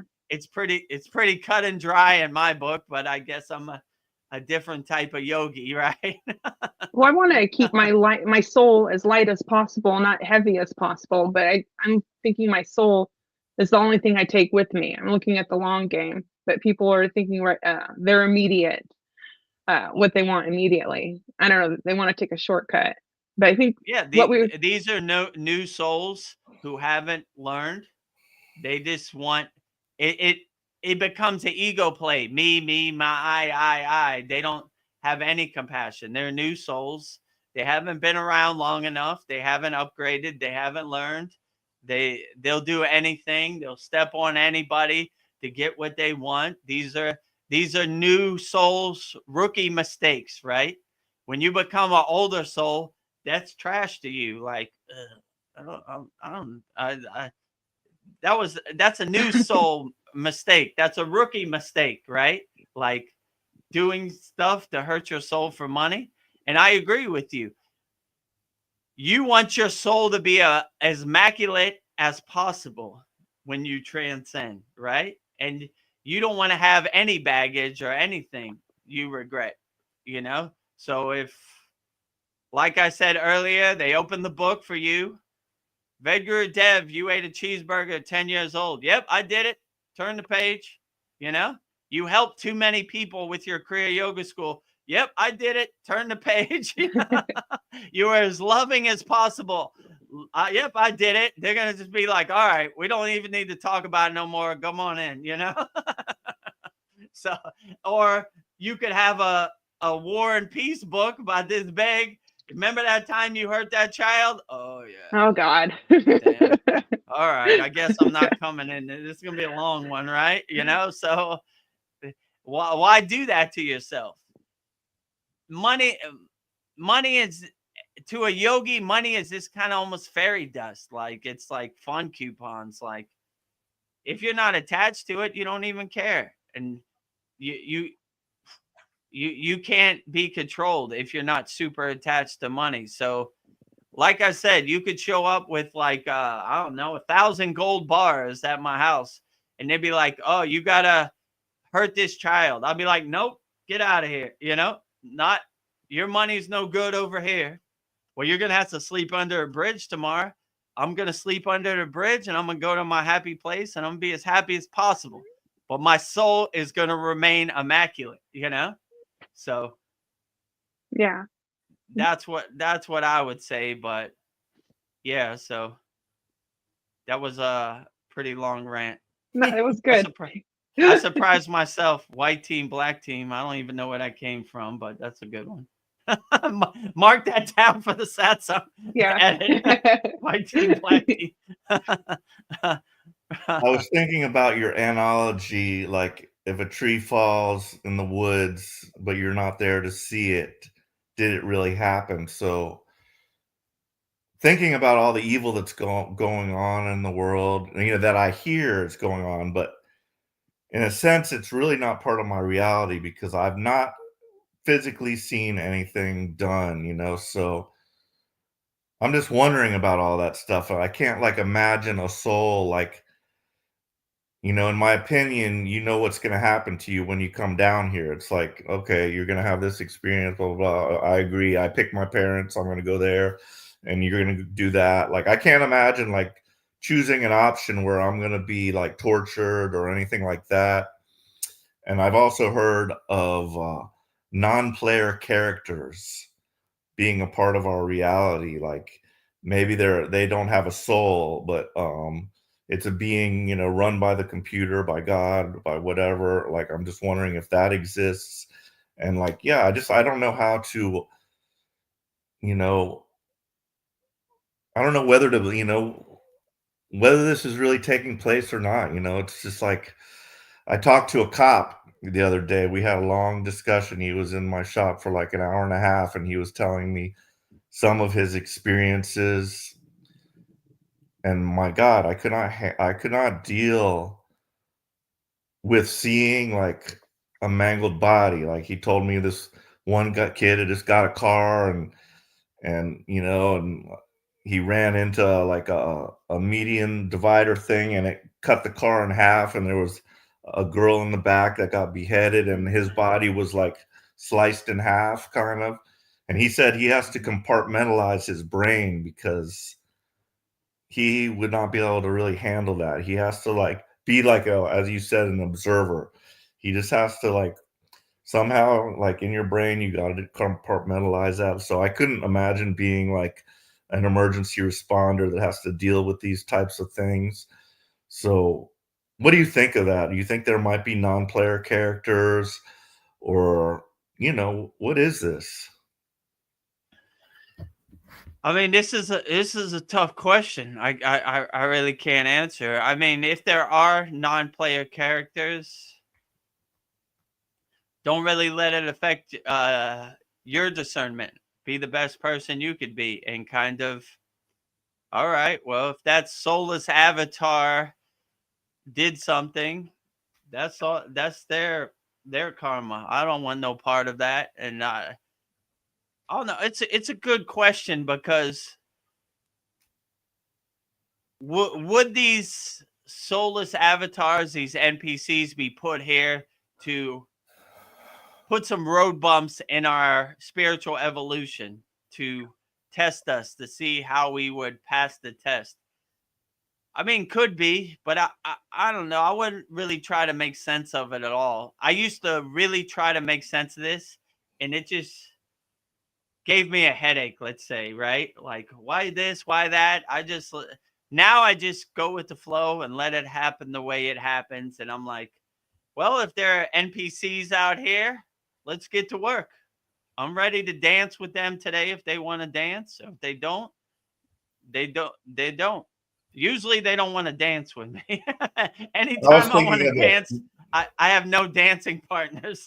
I was thinking of it more as like a favorable thing where that would be like that would be the victim, the non-player character. That way, an actual soul would not have to go through that torment. Yet the one who's doing it would be able to have that experience. You know what I mean? So that would make it more palatable to me than an actual poor child or soul, you know, having to get tortured or whatnot. I mean, could be, but I would hope that that is not the case. I would just hope that bad people just make bad choices. Let's say it like that, right? And this is their hamster wheel, this karmic cycle that they have to continue over and over until they learn from their mistakes, until they pivot and change course direction. So, I mean, I would hope. I mean, I kind of live in La La Land, so I hope that no children ever has to get hurt in the universe. I know that's, but what you said is true too. Like, if a tree falls in the woods and you didn't hear it, did it really fall? So these, how could I put this? Slave masters want you to know that things happen so it can affect you. If you're not directly affected and you didn't see it with your own eyes and it didn't affect you in the present moment, then I would kind of say it's more of a ghost story. Like, let me tell you a story about all the people that died in Ukraine. Why? I didn't see anybody die today. So did it really happen, or is it a nice ghost story that you tell me to kind of lower my vibration? I look at it when the thief things happen, they had to put all the death numbers on the screen every night. So anytime you turned on the TV, you were bombarded. This many people died, see death this year, blah, blah, blah. This is lowering your frequency, right? If you really took the opportunity to higher your frequency, then you're unaffected about it. These are cool ghost stories around the campfire, but how does it affect me in the present moment? And this is the realization they don't want you to wake up to. Because if you realize it doesn't affect you in the present moment, then you're unaffected by it. Why should I attach to some fake ghost story that I can't verify? I didn't see any war outside my door today. So why should I attach to it? It's a cool ghost story, but I look at it almost like a movie. Like Iron Man was flying through the sky. Let me go outside and look. I don't see no Iron Man. It's a nice ghost story. It's a nice movie. You know, it's fairy tale. It's make believe. So they have to get you attached to these certain narratives so you will lower your frequency, right? If you higher your frequency, you're on a high cloud. You're not rolling in the mud with the pigs on, you know? So this is more, in my intuition, their playbook to not realize your true inner potential and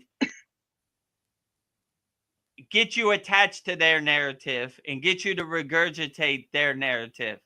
But I would say if it doesn't affect you in the present moment, it's this, I don't know, the verbal candy, you know, it doesn't matter. It's, you know, so that's what I would say. But I wouldn't, like you said, I wouldn't attach to anybody else's ghost story. I would just become the detached witness it and get your popcorn and watch the movie, the comedy like it is. Like I always say, Babaji says, death is a joke to me. I am the death of death. So if you could laugh at death like a yogi, then all this other stuff is kindergarten to you. Like, this happened or this happened or, you know, like, you know, I don't know who really cares. If it doesn't serve you in the present moment, I would just let it go. Like, if you have a couple minutes during your day, I would watch it, but I would watch anything like a comedy show. I wouldn't get attached to any outcome. And you realize you can't control what P. Diddy's going to do or what Epstein's going to do. Whatever, you know, it's just pictures flashing on the screen. You know, keep your conscious, your soul intact, you know, put your shield up as best as you can. Yeah, this is a really powerful conversation because I'm thinking like, what would need to happen for the world to finally find peace? Like master my thoughts, we were talking about, detach, not, I don't know, realize our inner potential, something that you said, but not attached to the stories and just, I don't know. I think if we weren't so attached to all this, maybe we could find peace. But I think like the world's trying to get our attention and our thoughts and make us crazy. I don't know that we're in control and not let others be in control of us. Maybe the whole world could find peace. Is a thought I'm having. I would say start with yourself and lead by example. Try to be the best peaceful and harmonious people you can. Find your tribe, find your community. If you resonate with Kriya Yoga, join the free Kriya Yoga school. If you don't, if you want more, join our paid school. You know, find your community with like-minded people that uplift you and are on the same frequency as you, and just try to do the best you can in the present moment. And I would just, yeah, I wouldn't try to attach to anything. I wouldn't try to make other people's story become your story. I mean, that's basically the playbook, if you ask me. Yeah, I think. Regurgitate what we tell you, right? Like, I don't know, like, like, if you don't care about it, they can't control you because you don't Yeah. care, I think like, we give away our power. if you give away your power, they have your power. So Yeah. when they have your power, they're gonna get you to put stuff in your body that you don't want to do. They're gonna treat you like a sheep, and like what I said earlier, they in my perception, how could I put this? Well, I'm gonna just say it. The slave master looks at you like a slave, Yeah. You're too stupid to understand about aliens. You're going to jump out the window because you're such a dumb idiot that we're not going to tell you. Who are you to childproof my information? You work for me. Give it to me. I want to know they're aliens. Wait a minute now. Wait. You're going to get crazy. Yeah, wait a minute. You're going to get, wait. Slow down now. Slow down. You know what P. Diddy did today?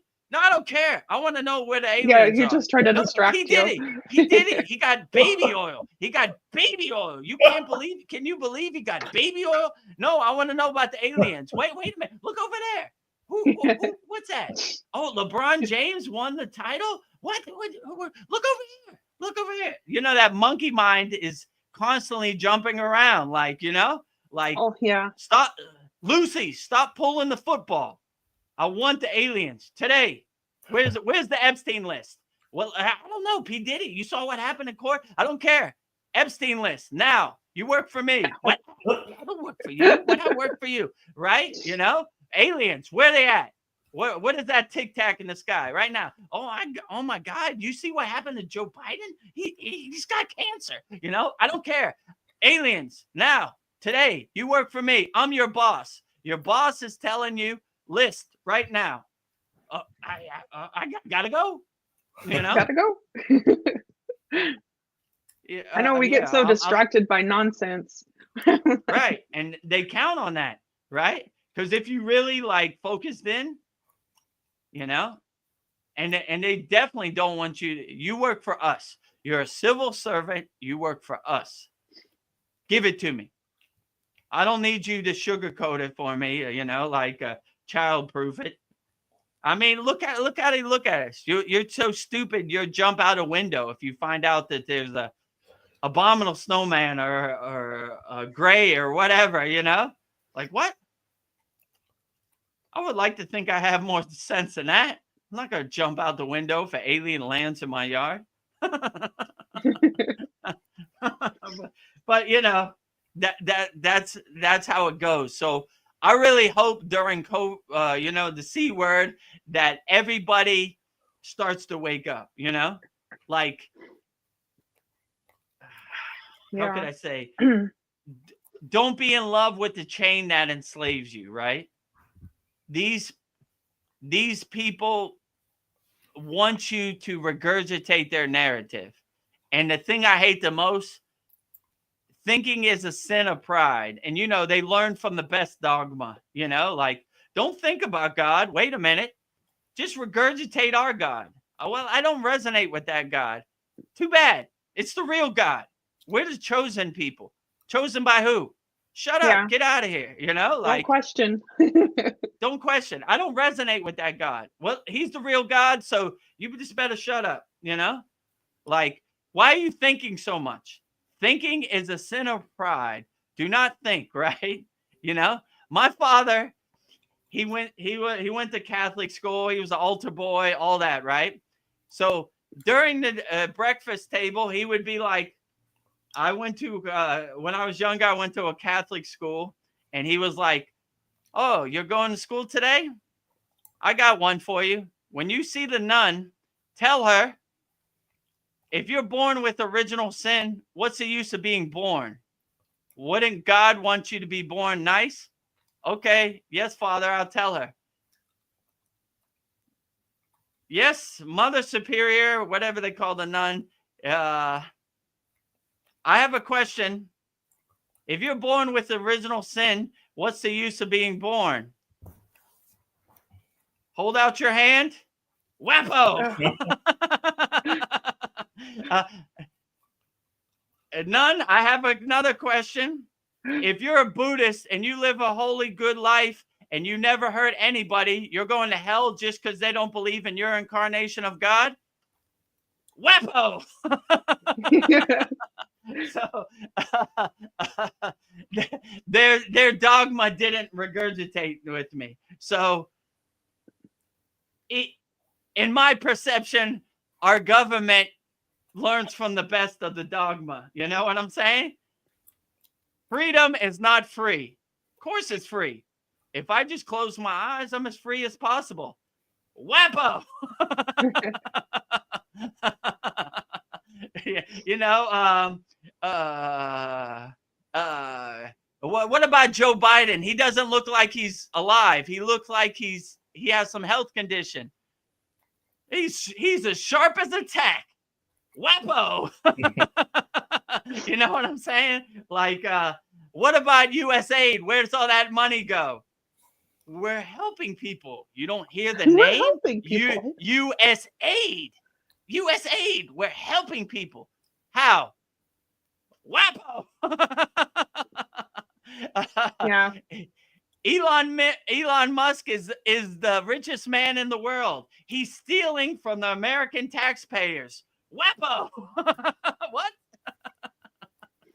So you begin to start looking behind the curtain and you see the Wizard of Oz, and you got to tell your dog Toto to bite that Wizard of Oz on the ass, you know?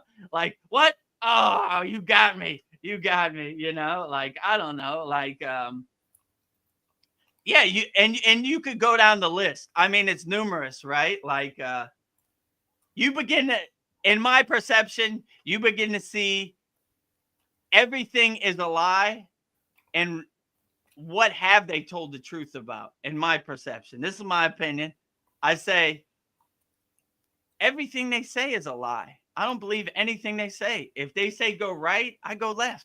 You know, like, what have they told us the truth about? Nothing. So if liars are telling lies, it's another day at the office for me, you know? Like, yeah, sure.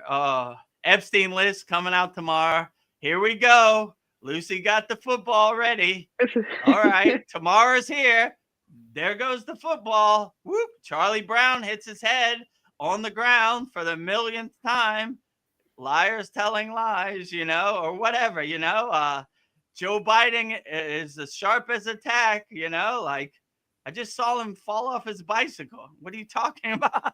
Yeah. You know, or whatever, you know, like, I mean, it's almost like a super comedy now. Like what? Oh, get out of here with that. Like, you know, like, get out of here. Like, but yeah, like I said, like,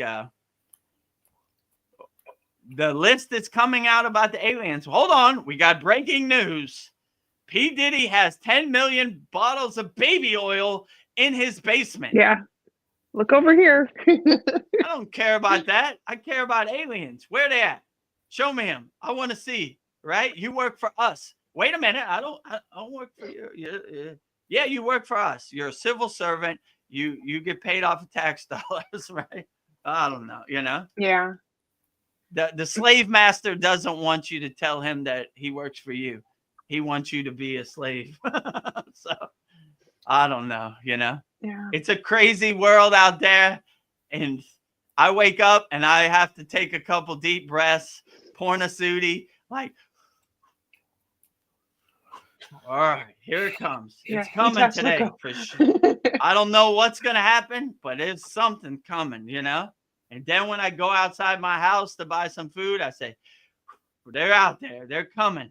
Man, like, they're coming. They're driving every which way. There's 10 million motorcycles in Thailand. All right, get your mind right. It's coming, you know?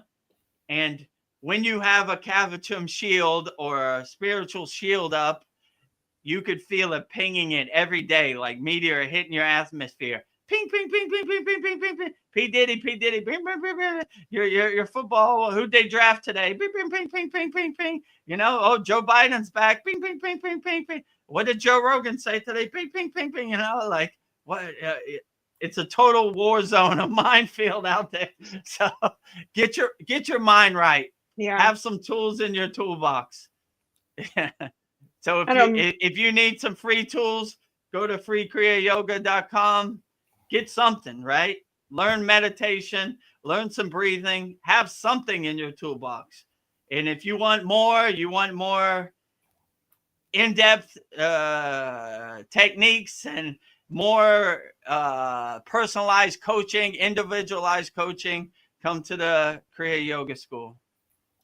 So that's my sales pitch for today. It'll help.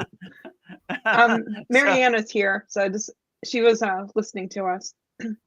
She says hello. Namaste, Mariana. Much love. Much love to you also, Mariana. She says, I think in our modern society, it lacks kindness and compassion. I agree. I agree with you totally. You know, more kindness, more love, more compassion, more helping people. You can never go wrong with that. So I would definitely say try to go out your way to be as helping, as kind as possible. You know, like I actually look for the opportunities. Like 2 days ago, I went to pay my electric bill in Thailand, right? And I saw like a English lady there, and she was trying to pay the electric bill, but everything is in Thai, so it's hard. And I thought to myself, oh yeah, I remember when I was in this position like 10 years ago, right? Well, I had no one to tell me how to pay the electric bill or how it works or whatever. And none of these people speak English, so it's confusing, right? So I said, sorry to bother you, miss. Do you need help? And she was like, yeah, I don't know how to pay my my electric bill. And I was like, all right, show it to me. And then, I went to the counter and I said in Thai, this lady wants to pay her electric bill. And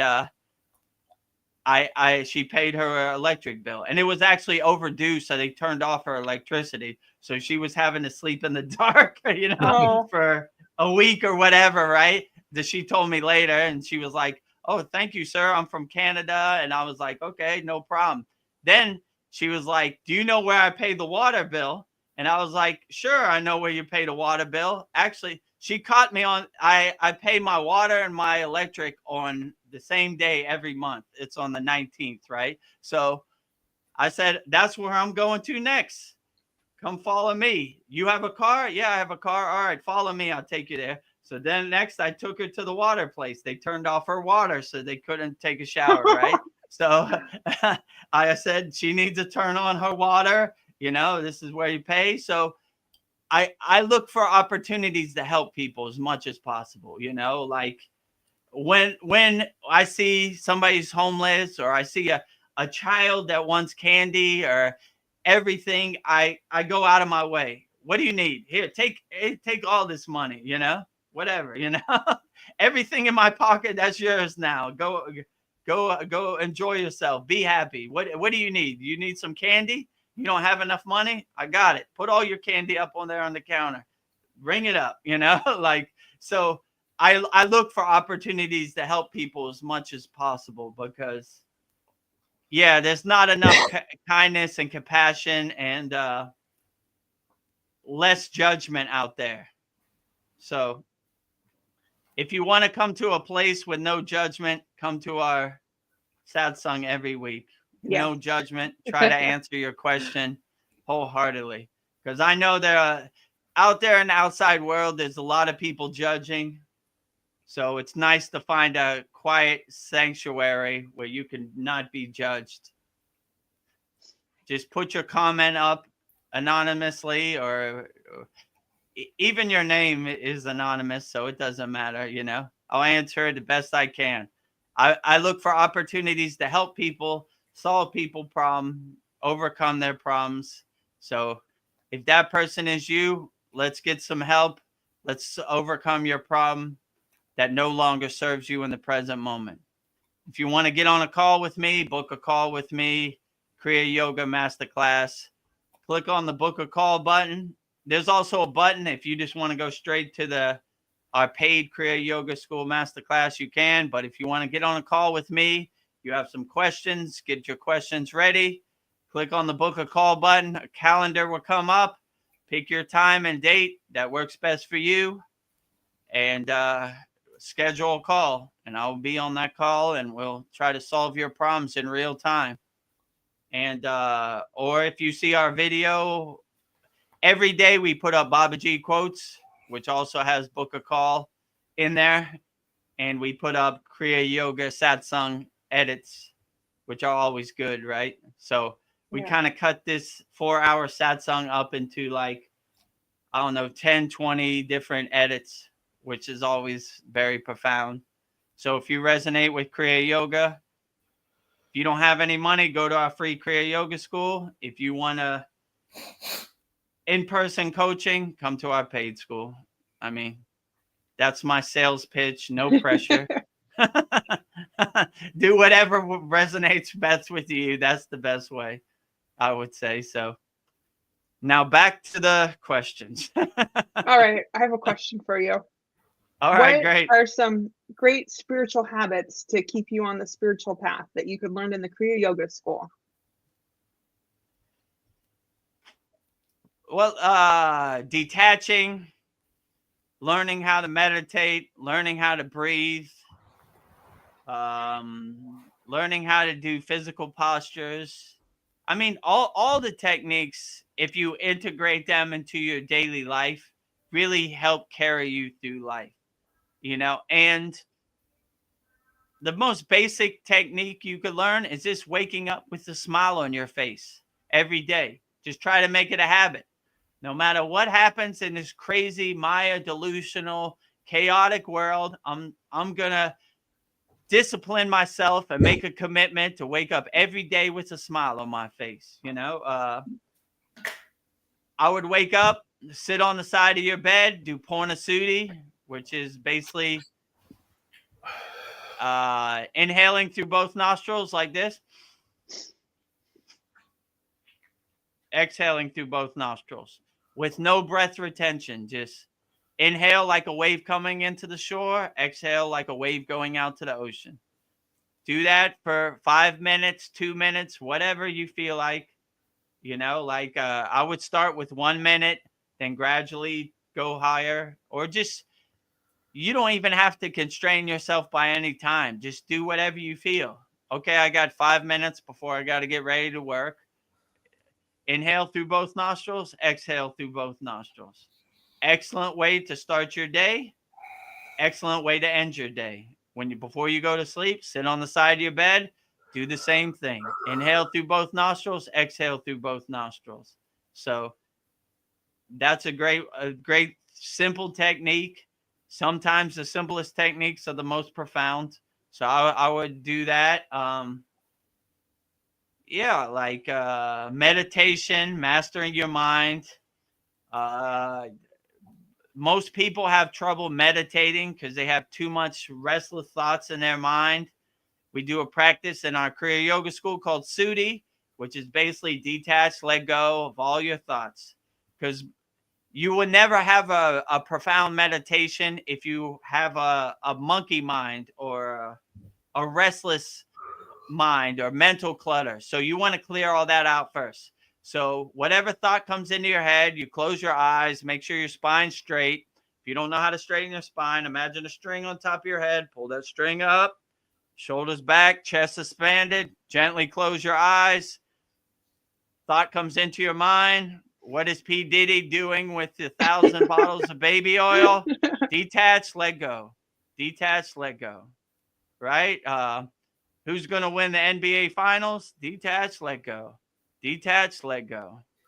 What's next? Give me some more. Does Joe Biden have cancer? Detach, let go. Detach, let go.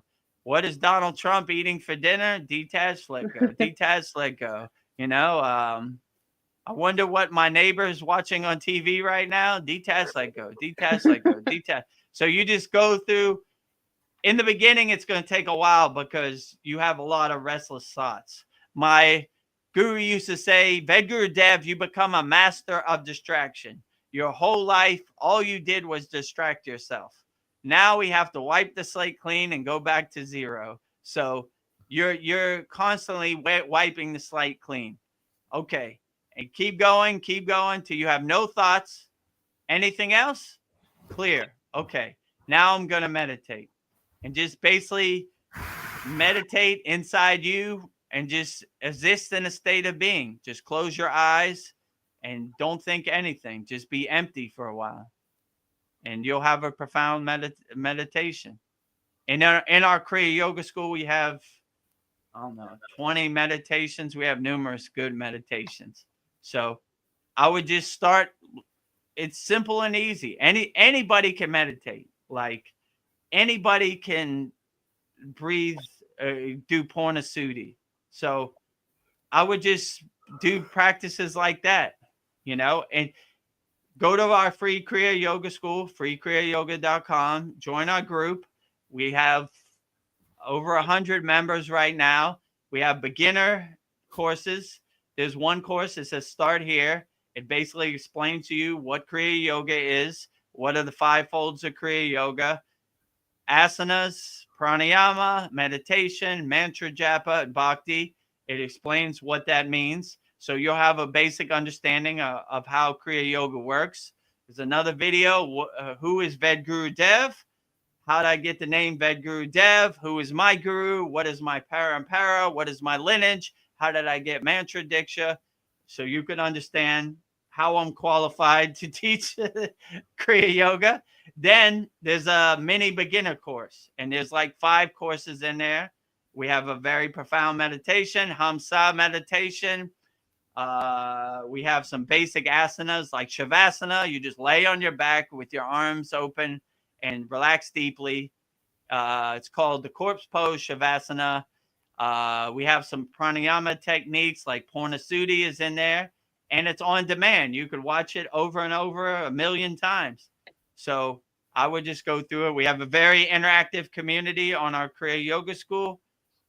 Like all of our members post numerous videos. It would take you years to go through all the videos we have on the school. So, and we have like-minded individuals who are on the same path as you, who want to be better and learn Kriya Yoga. And if you graduated from that and you have an understanding and you want to join us at the Kriya Yoga School Masterclass like Veronica and Paul, then we have a weekly Saturday class, which goes about 2 hours, where we learn 2 new techniques each week. And we have the Satsang, and we have a very interactive community. So I'll let you choose which is your best path for you, but definitely get some tools in your toolbox. So I had a question for you, Vedagurudev. You've been on this path for a while. What do you find most fulfilling about your spiritual practice, and what are your spiritual goals for the future? Most fulfilling, helping people. When I see our Kriya Yoga School members, fruits and benefits from practicing Kriya Yoga, that's all the payment I need. That's the most fulfilling. Absolutely. Answering people's questions, looking for opportunities to do selfless service, which is karma yoga. Just help as many people as possible. Most fulfilling, whether they're in the school or not in our school. Just look for the opportunities to help and uplift people as much as possible, because it's tough out there, and it helps to have a spiritual friend. So if you want Vedagurudev to be your spiritual friend, join either school, free Kriya Yoga, paid, whatever, just get some help, and there are a lot of people trying to tell you what you think, but not people asking what your questions are. And you have to realize that different people on different places on their spiritual journey. So it's not a one size fits all. Like, I don't like to say, you do this practice and you'll be enlightened tomorrow. Like, in our Kriya Yoga School, there's all the techniques. Figure out which one works best for you, put it in your toolbox, and that will help uplift you. So my spiritual goals on the spiritual path is just to help as many people as possible. Not really have any expectations, just see where it takes me and just try to be the best yogi I can.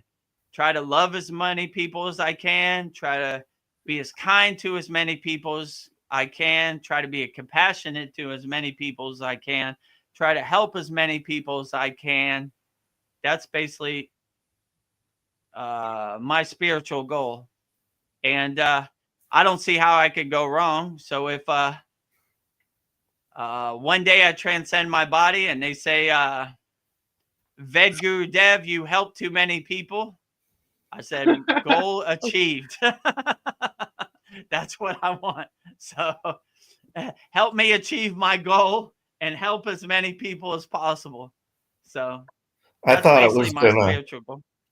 I thought it was gonna be to go live in a cave. In a life Being of a gory.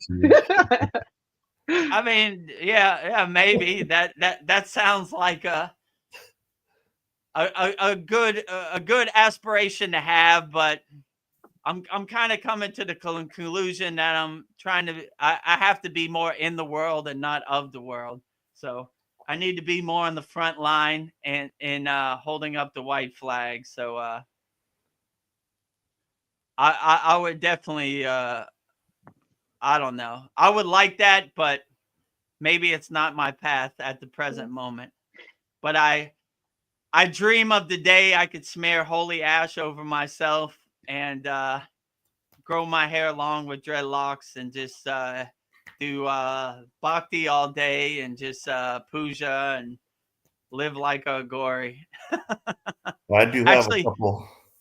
I saw a video of my guru, I and was he just was gonna at the say that. Kumbh Mela, and they were pouring holy ash and smearing it all over him, and I was like, yes, I wish I was there. You know, yeah, you saw that too, Yes, Veronica, right? I was just gonna mention that. You read my mind. Practice being says every day is a Tandava. Did I say that right? Yeah, Tandava. Yeah, I agree with you. Every day is a Tandava. Absolutely. You know, What every is the day meaning is of a that test word? of yoga.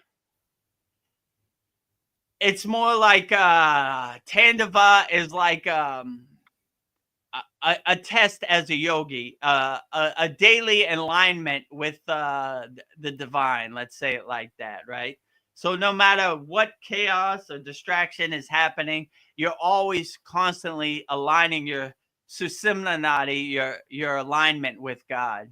So that's what I would definitely say. Okay, yeah, I've got 2 questions.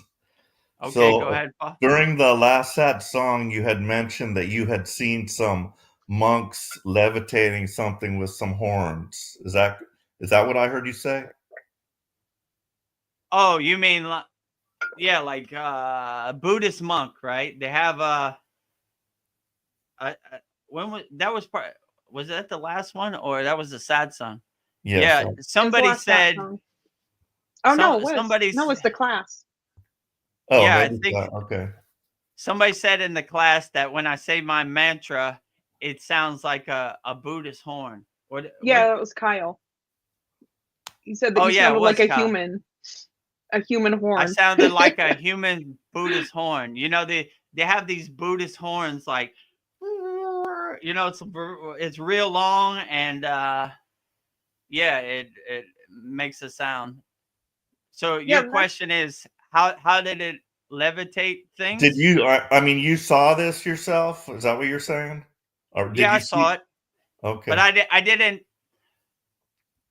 see it to the degree that I know they could do it, right? Because how could I put this? Most of the Buddhist temples or the ashrams are way high on the mountain. So you look up there, say, that's very hard for me to climb up there. how would they get everything up there? So I saw on a small scale through sound vibrations, they were able to levitate objects through sound vibrations. They didn't show me exactly, but I kind of saw indirectly, right? So in my opinion, they're able to move stuff up the mountain through sound vibrations, but they don't show anybody this, besides their inner circle. Right. Yeah, my other question was, like, I've heard like we're like a mirror of God or whatnot. Like, so do you think God created us to gain experience and knowledge, basically, or to know is him or herself better? Like, is that the whole reason for all of this? I don't know. That's a tough question, right? I mean, that always comes back to what is God the source thinking, which I have no clue. I posted a video about that a couple days ago. Like, I mean, I find it hard to believe that an energy beyond our comprehension would need our physical meat suit to gain knowledge when you have universal knowledge beyond our comprehension, right? To experience us, maybe, but I would say God, how could I say this? God is beyond that experience also. Like, I And we're all drops of God, right? So God is experiencing this within us. I don't know. I would say, like, indirectly, he's experiencing all of us at once, because we are like my guru said one time. I asked him, Yeshua, you think he's a son of God? And he was like, we're all the son of God. And so he was trying to say, like, we are all sparks of God. Some of us are realized sparks of God. Some of us are unrealized sparks of God. But yeah, so I think God is experiencing the universe all at once. So would he need our individual experience? I don't know. I think in my perception, God is beyond that, like I don't think he'd be like, well, it's 10:20 a.m. in Thailand right now. I need to experience Vedagurudev on the Satsang. Right? I think God is beyond that, So I don't know, Yeah. I think God. I like when they say in yoga, a God defined is a God confined. So I think God is way beyond my comprehension. Like, I don't know what God has experienced, what God is doing, So would he need us to experience what it's like in the physical form on Earth? I don't know. I think in my perception, I think he's beyond that. Like he experiences everything all at once. He or she or energy. What do I can't even define it. Like, in my perception, I even think calling the source God or the source is almost an ugly word for such a beautiful, harmonious, cosmic, universal energy. Let's say divine energy. So I would find it hard to believe, like, I don't even know. That's a good question. Yeah, what are we doing here? Like, I mean, I don't even know what I'm going to eat for dinner tonight, let alone what God's thinking.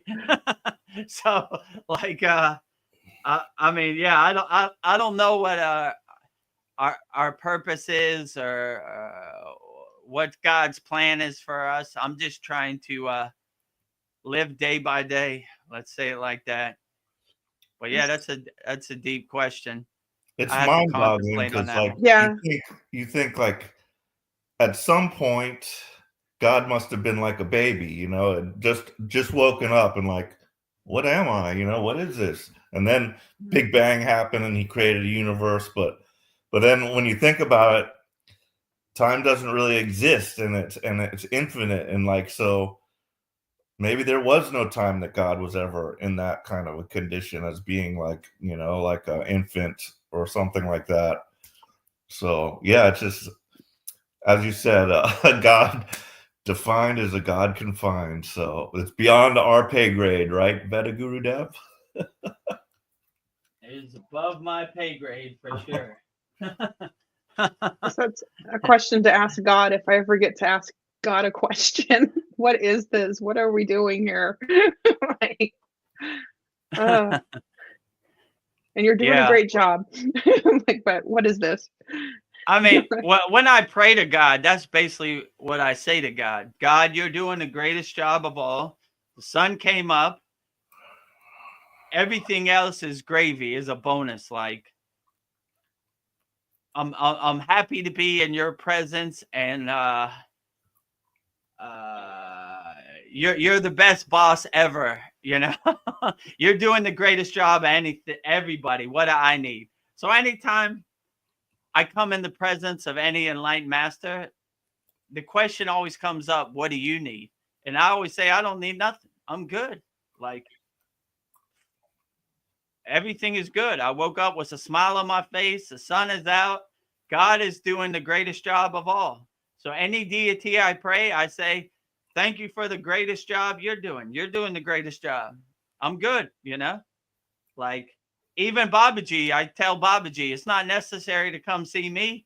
There are people that need way more guidance and way more help than me. I'm good, you know?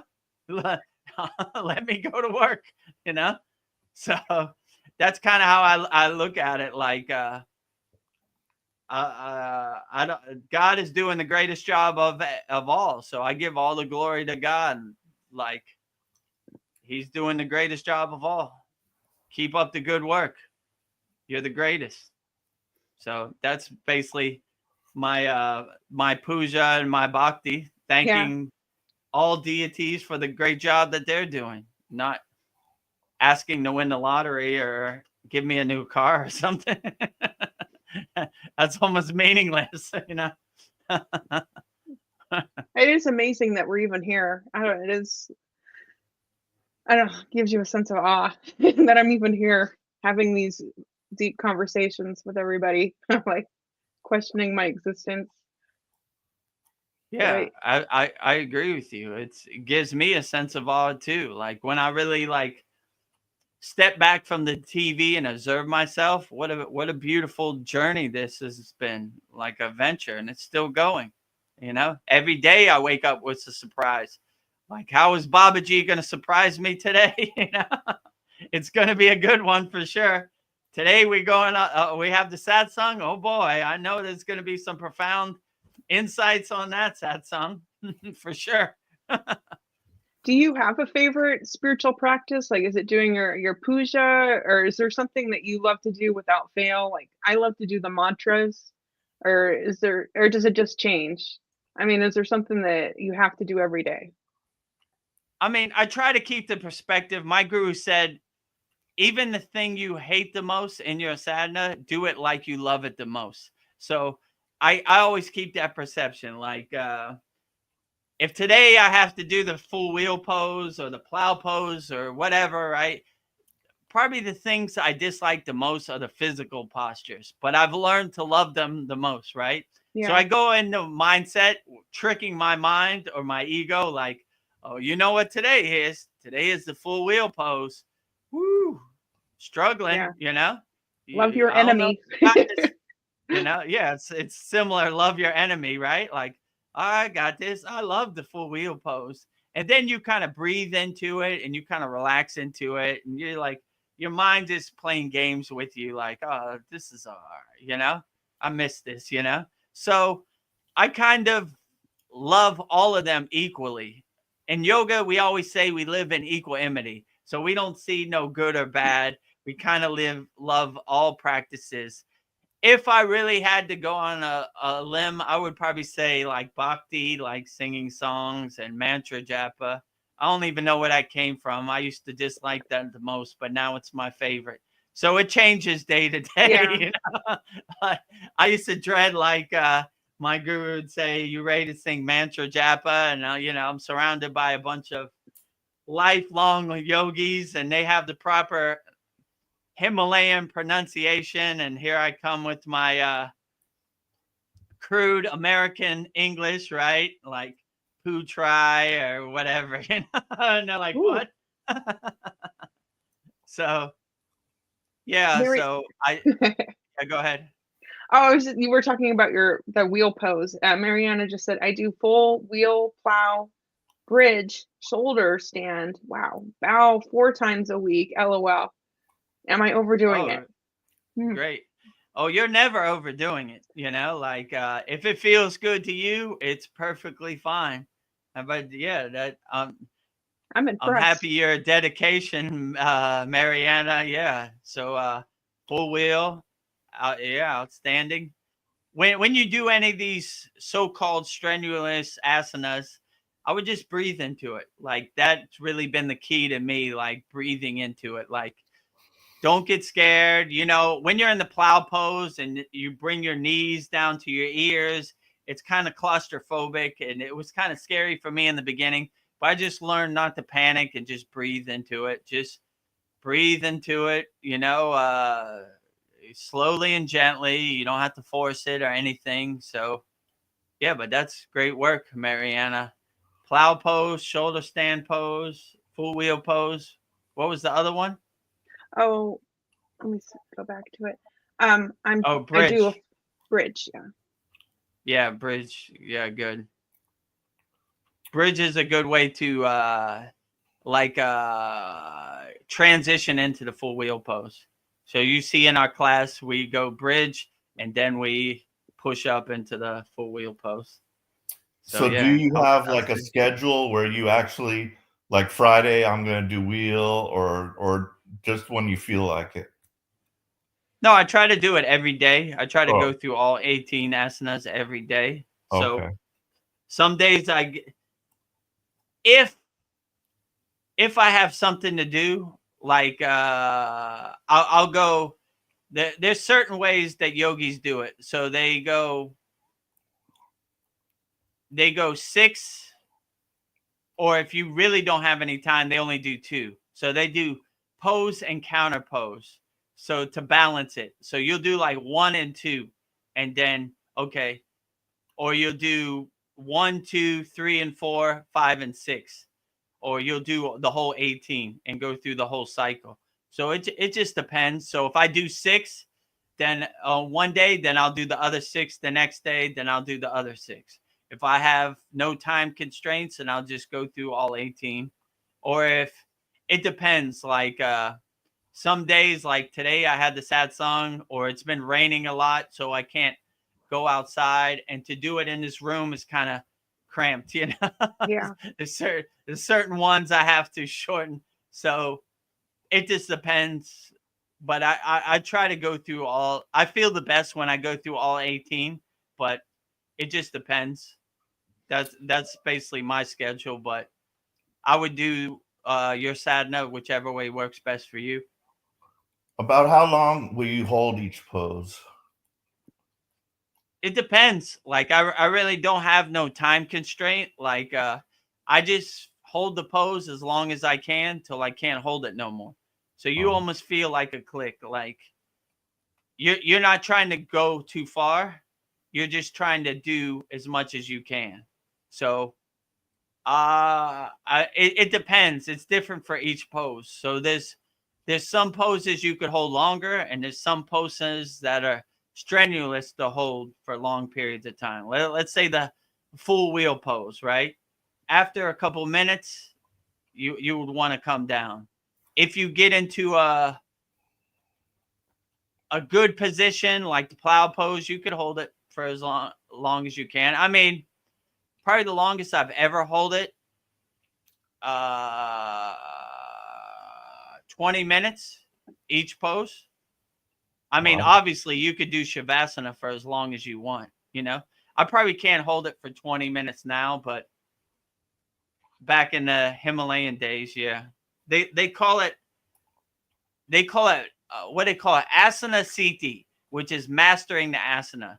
So like when you feel you reach asana mastery, they say hold it for 15 minutes. So it's called asana siti, which is basically holding it for as long as you can comfortably. So it's usually 15 to 20 minutes. So, but this takes some mental mastery, let's say it like that. Like you know, so your body starts to get in pain, especially let's see what the hardest one is. The hardest one is probably the full wheel, because you know, like you're up bowed back. But there was one in the beginning was really hard for me. It was called the kneeling pose of firmness, where you kind of sit on your Achilles and you sit in between your Achilles. And my Achilles needed a lot more stretched out. So that one was painful in the beginning. But the more you do it, the less painful it gets. And you begin to realize most of this pain and suffering you're feeling is in your mind. So if you start to breathe into it, it becomes a lot more comfortable. And it's important to get like a good push-up, right? Like a steady push-up. So if you have like a steady push-up into the full wheel and you're equally balanced on your hands and your feet, then you could hold it longer, but it takes some practice. Marianna's cracking me up. She says, if I absolutely don't have time for asanas, I would start with complete yogic breath, 5 minutes, then a few pranayamas, and finish with a meditation for opening 7 chakras. And then she says, 20 minutes, question mark, LOL. I can only do 20 to 30 seconds each, and I do around 18 to 19 asanas. No way I can hold them for that many minutes. Yeah, it takes some practice, you know, but I'm sure you could do it, Mariana. You just got to get your mind right. Like, no matter what, I'm gonna do it. So I mean, yeah, the full wheel, that takes a lot of mental fortitude for 20 minutes. You know? I mean, the shoulder stand pose, if you just hold it right, you just kind of relax into it. So it's a lot easier. But plow pose, yeah, I mean, if the hardest part of the plow pose is when you put your knees down to your ears, then you're kind of claustrophobic in that asana pretzel, if you know what I'm saying. But if you just put your toes above your head and just kind of rest there, you could probably hold it for a long time. I'm trying to think what else. Obviously, Shavasana, the corpse pose, you could hold for 2 hours. I can, yeah, I can. I'm a master of Shavasana. Just go to sleep. I sleep in Shavasana every night for 8 hours. I've been doing it since birth.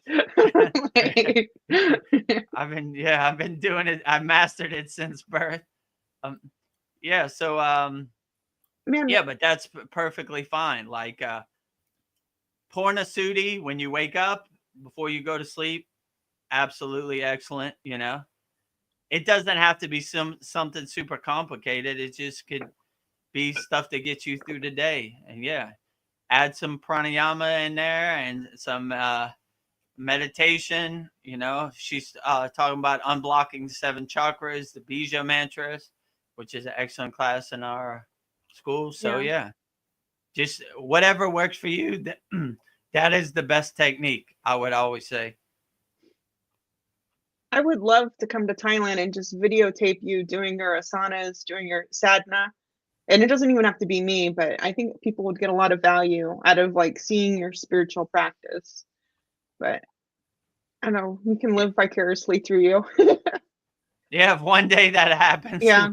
It doesn't have to be me, but I can just see that people want to see that. Do like a documentary on. I don't know, doing your puja, doing your sadhana, do like an insider, like a documentary of a yogi. Or we Yeah, open it up. might not be as glamorous as your visualization. I don't know, your guru, he's just walking around and somebody just follows him. Like, Yeah, he's lucky that. I wonder who's filming him. That's a he's good there. question. Yeah, his filmer, whoever's doing it, they're doing a great job. And they were doing He's kind of some, technologically advanced for a Himalayan yogi, right? yeah, That's why I like him. He's kind of open-minded. Like most of these yogis don't care nothing about that, right? They've never even heard of Instagram, but he has like 3 different Instagram accounts. yeah.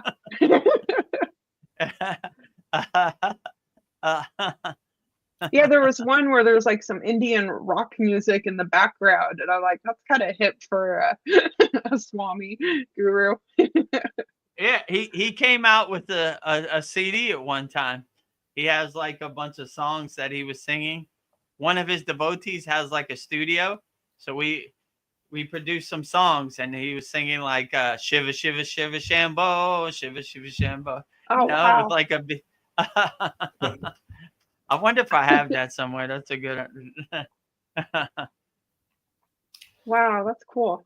How old is your guru? That's a good question. I mean, he's probably late 60s. I don't know, maybe 70s now. Well, that's a good question. Yeah, maybe he's like 70s. That's a good question. Mm-hmm. I don't dare to ask that question Yeah. directly. How dare you? We are yogis. We are timeless.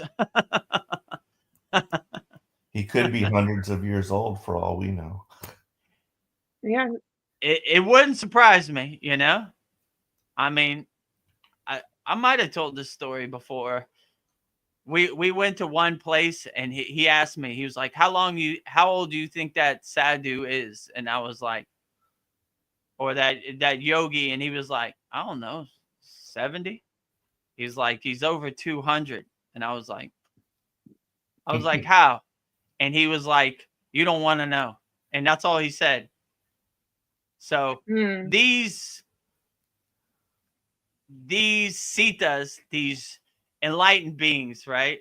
I mean, if you reach that state, you reach a state of perfection called siti, right? That's how they get these powers. They reach the state of sadhana perfection. It's almost a byproduct. So if you reach that, you're on a state of sita, right? So these sitas have developed different techniques that they perfected to prolong their life, but it's not something that how can I say, you would look forward to. Like they drink their own pee. They're testing stuff. Let's say. So I don't know. I can't verify it. I didn't see his birth certificate or anything, but I mean, there's stranger things out there in the world. Let's say it like that. So it wouldn't surprise me.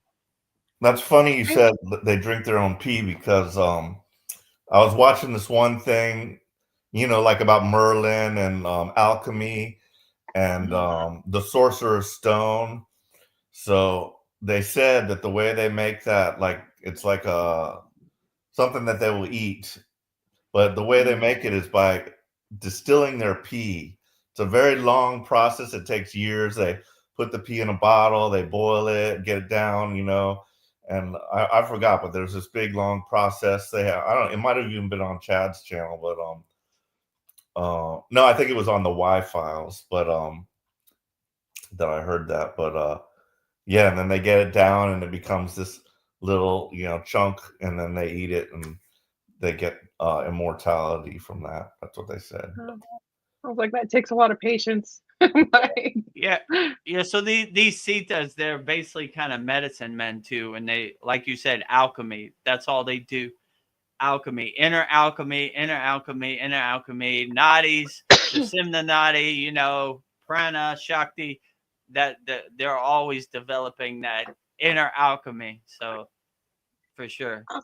Do the Kriya practices the yogis do help with memory? I notice like you have to like remember like huge amounts of information, like your mantras. Do you feel like your satna is helping you like rewire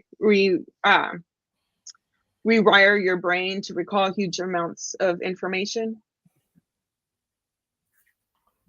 Yeah, I mean, could be, but I've never really thought about it. I don't even know how I remember all these mantras. You know, in our school, you know, there's some quite long ones, you know. Babaji's invocation mantra, you know, these are homage to the 18 Siddhas. These are long bhakti bhajan mantras. I don't even know. It just kind of came to me indirectly. Like I just kept singing it, and then I don't even know how I remember. That's a good question. Because Actually, like the Kriya yogis, they didn't write anything down; they just passed it down. So you would have to have a really good memory to pass all that information down. They just kind of keep it. I don't like the Kriya Yoga Cloud or the Akashic Records. I don't know where it's stored. Actually, that's a good question. Like, you know, like they don't have like a note or notebooks or anything. Like, I don't know how they know all this knowledge. You know, it's almost like, how would they say it? They open their crown up and the stream of consciousness comes to them. From where? Who knows? But yeah, like I would even say in my case, like most of the stuff I said on this satsang and all the other 45 satsangs, I have no clue where that came from. You know, like it's almost like I open my crown and that pillar of light hits my crown and I just start delivering Babaji's mail. Babaji this, Babaji that. Like, so I guess that happens to them probably too on a higher degree also, right? Like I don't have like notes before I come on any of these satsangs. It just happens the way it happens. So I would probably definitely say that probably happens to them also. Practice Being says ojas allow us to have a photographic memory effortlessly. What are ojas? So ojas is spiritual juice, right? Oh. So when we're,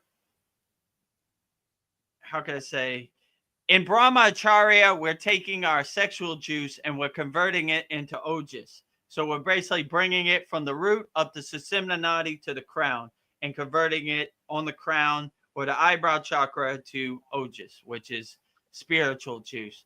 So I would have to agree with Practice Being. He has some pretty profound he's insights. A highly enlightened being.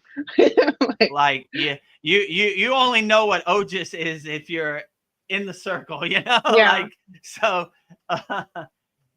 so once you developed your ojas or your spiritual juice, or you enhance it, you cultivate it, you do have profound, they would say profound memory capabilities, or a photographic memory, or I would say. So all these yogis are cultivating their ojas on a daily basis through inner alchemy, right? You know, like they're always from the root to the crown, you know, they're always collecting their sexual juice, converting it into spiritual juice, which is called ojas. So I would agree with Practice Being, you know, but when you see ojas, that's not an everyday word that normal people say. So he obviously knows what he's talking about. He knows stuff. He has some information. So give us some more information, Practice Being. Oh, cool. I'm open to it. Yeah, but ojas, when you develop ojas, you would definitely have more spiritual capabilities and more spiritual insights and higher consciousness, I would definitely say, for sure. Do you think smoking like prevents your kundalini from rising? Like, will that interfere with it? I mean, I'll energy block your energy. if you ask me, I would say no. Because if you open your Kundalini, nothing can stop it. Let's say it like that. If you have the right technique and the right discipline and the right tapas, smoking is almost like a joke to you. Like in the Himalayan mountains, I saw many sadhus smoking, that they were unaffected by it, Neem Karoli Baba swallowed 20 LSD pills. He's unaffected by it because these highly enlightened beings are self-realized, and smoking has no effect on them. And I've seen a lot of yogis test this too. They do everything they can to test it and see if they can be affected by it. And they're never really affected by it. So they could smoke whatever, they could eat whatever, they could do whatever. They're unaffected by it because they have reached a higher spiritual plane by their tapas, their sadhana. So I would say if you're on that higher plane, then nothing can really affect you. You wouldn't have that fear of that. Yeah, I mean, you could drink Coke every day. You could do whatever you want, smoke. I mean, it's not my personal preference, but I've seen them doing it and they didn't see affected by it at all, I mean, they would probably laugh at you too. Like all this lifetime of spiritual tapas I've done, and you think some smoke in my lungs can affect me? Yeah, no way. No way, That might be true for like the advanced ones, but like for somebody that's a beginner and they're doing all these things, alcohol, smoking, whatever, I think it can probably, because they always speak about the purity of the body and, stuff like that. So I wouldn't recommend it if you're a beginner. Like, imagine trying to do these strenuous asanas after you just smoked a cigarette. It's not possible. Like in the beginning, you would, like Paul said, you would want to purify yourself. You would want to cleanse you would want to keep your temple fit and as clean as possible in the beginning. Like don't try to test what higher enlightened beings do in the beginning. It's not recommended. So I would definitely, I mean, me personally, I don't smoke or I don't drink it, so I wouldn't recommend it, doing it. You're trying to do yoga to more uplift yourself and help yourself feel better. So you don't want any kind of hindrance or external controls trying to block your alignment with the divine, I would say. So if possible, try to stay away from it. If not, use it in moderation, Yeah. I don't know, practice being says Nasa Saragata Maharaja chain smoked cigars, if I said that right. Yeah, so that's another example of a yogi who was unaffected, smoked cigars all day long, no problem. It didn't make him less of a yogi or less of a enlightened beings because he smoked cigars. He was unaffected by it, So I wouldn't test that in the beginning. Like I was saying to Paul, I would try to stay away from any external controls in the beginning of your yogic practice. When you become a highly enlightened being and you want to smoke some cigarettes, go ahead, or cigars or whatever you do. I knew this one yogi who chewed tobacco leaves. He like he said, he like chain chewed tobacco leaves. He just chewed them all day. It didn't make him less of a yogi or less of enlightened beings. He just had a vice of a habit of chewing tobacco leaves. Go figure. So same thing. This guy chain smoked cigars.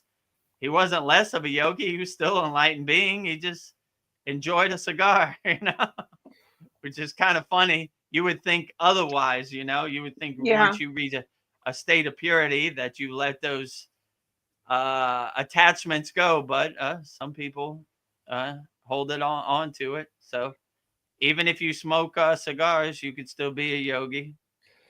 I've got a Oh, question. okay. Yeah, go ahead, Paul.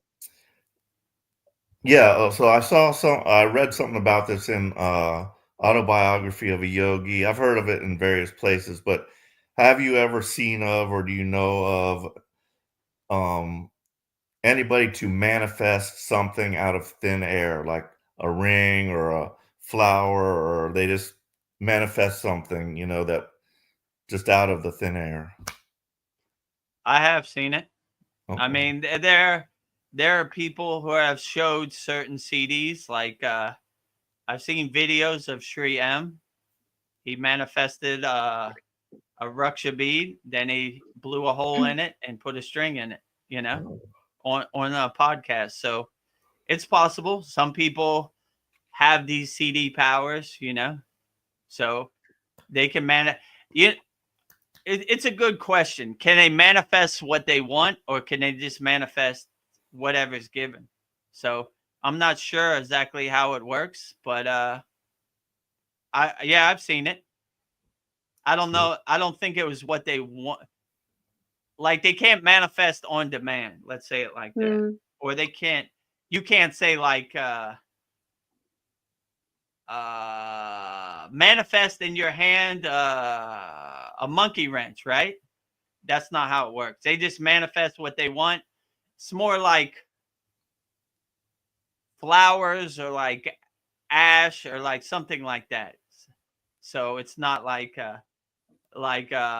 $10,000 in my hand right now. It doesn't kind of work like it's like here's some flowers. Where did those flowers come from? Who knew? Magic, somewhere, you know. So it's something like that, right? Like it's not like on demand manifestation. Let's say it like that. So I would say it like that, but I'm not sure how it works, but I have seen stuff like that, like uh, certain yogis through years of practice have been able to manifest stuff, but it's not the stuff that you could say on demand. Like you couldn't say like manifest a pair of scissors in your hand. It's not how it works. They just manifest whatever they work. Like nothing's in my hand, and you certainly see some flowers, right? And they say, okay, oh, it smells good, right? Okay, cool. Like, oh, that was nice. So something like that, I would say. Yeah, But they in you Autobiography of a Yogi, he went to somebody's ashram, and this guy was able to make any kind of smell. He said, "What kind of flower do yeah. you want to smell?" And he would like just manifest that. So that was pretty cool. mm, Yeah, so that that's even more than what I've seen. Like he would ask you, what kind of smell do you want to see? So this guy had the CT of manifesting smells and flowers, which is cool. And that's cool that he could do it like on demand. Like, what flower do you want? Okay, rose. Okay, here you go, rose. So yeah, I wasn't lucky. It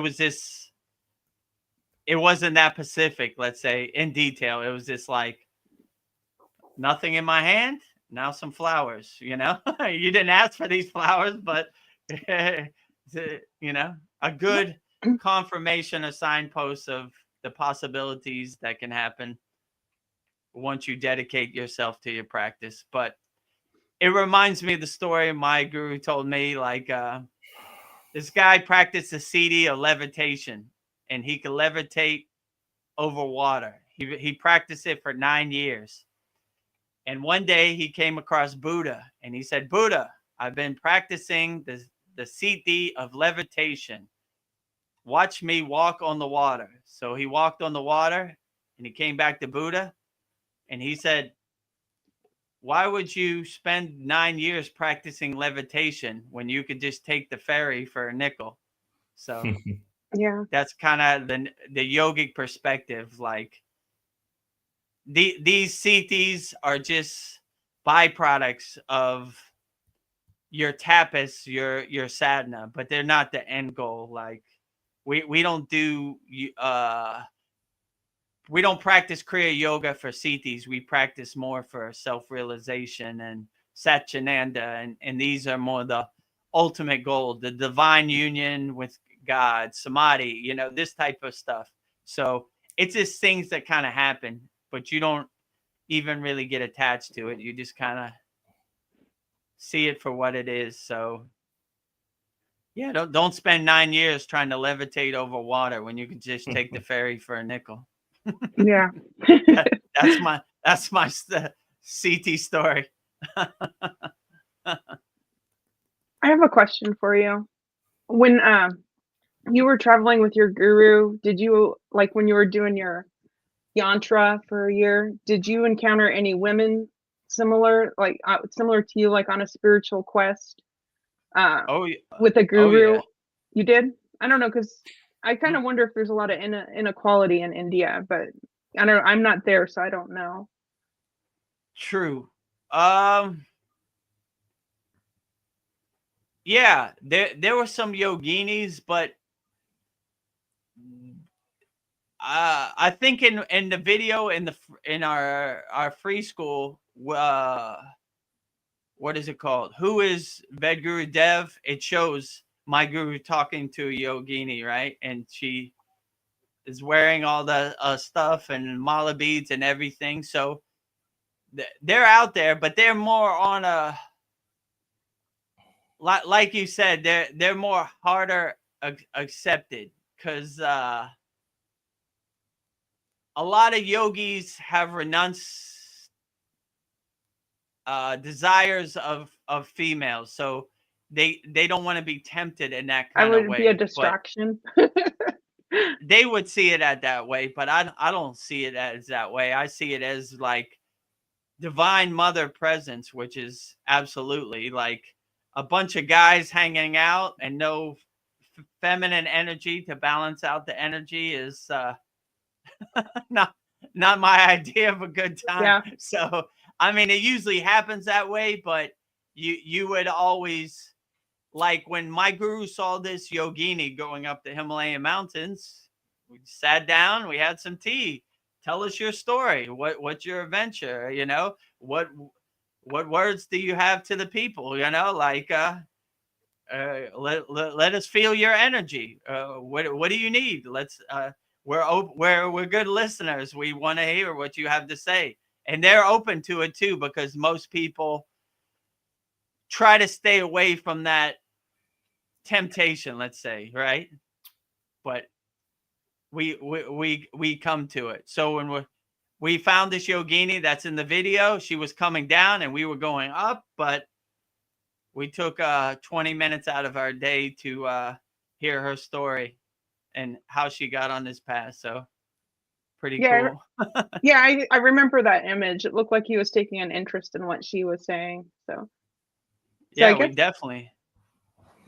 And you look for the opportunity, like here's Prasad, we give you food. What do you know? Our food is your food, and you know, you are our sister, you know. So it sounds like your guru would take on a female disciple if she was worthy of that. Like, yeah, definitely. I'm positive there's some female veds out there. I'm almost 100%. I've never run across them, but I'm sure they're out there. I'm positive. I'm sure they're at least 10 in number. My sister Ved band. Reach out to me if you're a Ved band on YouTube, or join our Kriya Yoga School. We would love to have you, right? Yeah. We need more female energy. Yeah, we need definitely some female energy. But when I went up the Himalayan mountains, I had to fill out an Indian paper. Like, basically, if I die up there, they're not responsible. They're not going to come get me, whatever, you know? And they kind of didn't want women to go on the yatra, right? On the pilgrimage. I don't know why. Maybe it's a chauvinistic thing, like they can't handle the journey, or what. I don't know what they think, but obviously when we went up there, there was women there, you know. Yeah. So, but they mostly travel solo, right? You know, like I don't know, like some yogis wouldn't want that temptation in the tent with them, you know, distracting their practice. Practice Being had some comments I didn't even notice. Let me see. Let me The put my power. feet down one Yeah, second, then I'll answer this question. yeah. How Put your long we foot been on down. here? Almost 3 3 hours. hours. Let me The hold on. Windshield wipers. yeah. Windshield wipe.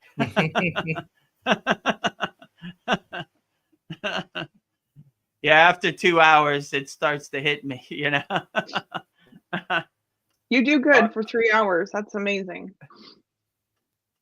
See, yeah, in our school, I do full lotus hour and a half, yeah. 2 hours if I'm lucky. You know. Okay, yeah, go ahead. Practice Okay. me. The power of a woman's ovum or egg is cyclical, whereas the power of a man's seed is eternal. Women can develop ojas powerfully too, but not to the same degree. It's nothing against. Oh, let me go to the next comment. It's nothing against women, simply discernment of the physiological difference or psychological difference. You mean biological? And then Mariana said, "You meant biological or physiological?" I don't know either. I mean, in my perception, I would see yoginis as same as yogis, you know, maybe in the caste system of India, they wouldn't see it that way, but I mean, they're very highly enlightened yoginis. I mean, less than other yoginis, I don't know. I think they're equal, and they might even be even highly evolved and more than yogis. I mean, they're definitely yoginis more highly evolved than me for sure. Absolutely. And yeah, they carry a different energy, but their energy is no less than a man yogi for sure. I would dare to say that they have a more Shakti based energy that's highly refined than more than a man. So I would say the Shakti is more pure, more refined, more divine mother, more Devi than a man. So I would I mean I don't know, you know. I've met some highly enlightened yoginis, and I would definitely say they were no less than any other uh yogi for sure, or they were probably on a higher plane, you know. They have more of a pure refined Shakti, right? Like, you know, Shakti is Hmm. feminine energy, so they their Shakti is way more powerful than a man's Shakti, you know. So I would definitely say they cultivate that, they enhance that more unconditional love, that more divine mother Devi power. So I would definitely say that in my eyes, and from the energy I felt from yoginis in the Himalayan mountains, I wouldn't look at them any less. And we try to stay in a state of equanimity, which is yogini, yogi, equal, you know? No less, no more, equal. Nice. Mariana says, "How about Mataji then?" Yes. Absolutely. That's a good point. Mataji. I mean, in the Kriya yogic tradition, I mean, her energy is way Yeah. highly evolved. You know, like I mean, in my perception, if you ask Babaji, he would see Mataji as no less. You know, like in equanimity, like they say in yoga, right? So Mataji is highly evolved as Babaji. Maybe she wouldn't say that. My guru used to say you would see Babaji 10 times before you see Mataji once. So this Kriya yogic female energy is more in the background, but it doesn't make it any less. Still super powerful. I would say our Mataji Shakti mantra with the Bijas is super powerful. It's probably one of my favorite, you know. Obviously, I'm a Babaji lover first, but Mataji is right there with me, you know. Like that's probably, I mean, I don't know, you know, like I go back and forth, but obviously Mataji is carrying divine Kriya yogic cosmic energy for sure. So that's a perfect example by Mariana that yoginis carry just as much enlightenment and more Shakti than probably even men. And then Practice Being says, amen. It's not a gender thing. Yes, amen. Yeah, it's more of an energy thing, like Ananda Mai, right? Who was also in Autobiography of Yogi, highly evolved, you know? Like I'm sure Yogananda, when he met her in person, was highly impressed. I think he even says in the Autobiography of a Yogi, like, this is a highly enlightened being. And the case could be made that the most highly enlightened being, you know? Yeah. I think he said he was blown away by her energy and her divine love. So yeah, I definitely would say that she carries. I would make the argument that in some cases, yoginis are more highly evolved than men. You know? Yeah, you know, it's kind of the opposite here. You know, in most of these studios around here, it's mainly all women. So I've got a lot of female healers, shaman, and you know, I'll be the token male energy.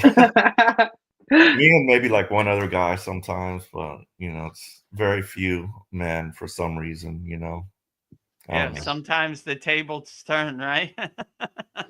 Yeah, a lot of women with a lot of great yogic energy and very few men. Need balance. Shiva Shakti. Yeah, Shiva and Shakti, the divine union together. Yeah, and all the Hindu stories, it seems like, you know, the women are, you know, have a lot to offer. It's like all the mythology. Absolutely. I mean, the Devi power, the goddesses, the deities. Wow, their energy is super powerful. I mean, Kali, you know, ferocity, Saraswati, the wisdom, the creativity, the muse, Lakshmi, the wealth, the prosperity, the abundance. I'm missing a whole bunch, but yeah, Gayatri, you know, like, these are very profound mantras, right? And you could definitely feel the Shaktis carried in the energy, and the Shakti is the feminine power. So for sure, right? I mean, my one of the most profound things my guru said, Vedagurudev, you have mantra diksha for all these lords, Shiva, Ganesha, Krishna. What about the Devi? Where's the feminine power? I said, I need that. He said, yeah, balance, Shiva and Shakti. And I was like, all right. And when he started giving me mantra diksha for, you know, obviously our parampara is Saraswati, you know, in the Swami lineage. So Saraswati, Gayatri, Lakshmi, Sarah, who else am I missing? Lakshmi, Kali, some more, Parvati. So like all these deities really balanced me because I was too much up here and not enough, none down here to balance it out. And when you get that, the Shiva and Shakti, you know, the Ida and the Pingala, kind of the alchemy come together, then you get a full complete. But I definitely say the Devis, the female deities, they carry more of the Shakti, which is really profound divine energy, I would definitely say, for sure. Nice. I'm gonna turn in, guys. It's getting late for me. Okay. So, Thanks for coming, Paul. We sure. appreciate you always. See you next time. When's the Yeah. next Yagna fire? Is it coming up here in a week or what? I I see the think it's the next. 26th. Yeah. Okay, The great. Yeah, a week. new moon in Gemini. What day is the next Yagna? 26th. It is on right? a 26th. It's on a Monday. Monday the 26th. So yeah, in this Great. class we gotta make a point to send in your Yagna fire requests. So if you want Excellent. to change your Yagna fire request, send it in, Paul. We'll burn it Okay. up. Yeah, it's coming up. All righty. Thanks, guys. All right, take care. Have a good night, Paul. You Thanks too. for coming. Sure. Bye-bye. So I want to be a sage when I grow up. What would be a good curriculum for my sage? I want to be a sage as my career choice. I don't know, is being a yogi like everything I'm learning like be part of my curriculum to become a sage? Yeah, if you would want to become a sage, I would just stay on the same path and just cultivate and enhance it and dedicate your whole life to the alignment with God and your inner divinity. Yeah, just let your soul shine and be as best as you can. I wouldn't say there's kind of a rule, a manual or a rule book to become a sage. I would just, once you're on the path of divinity, I don't say you can never go wrong. So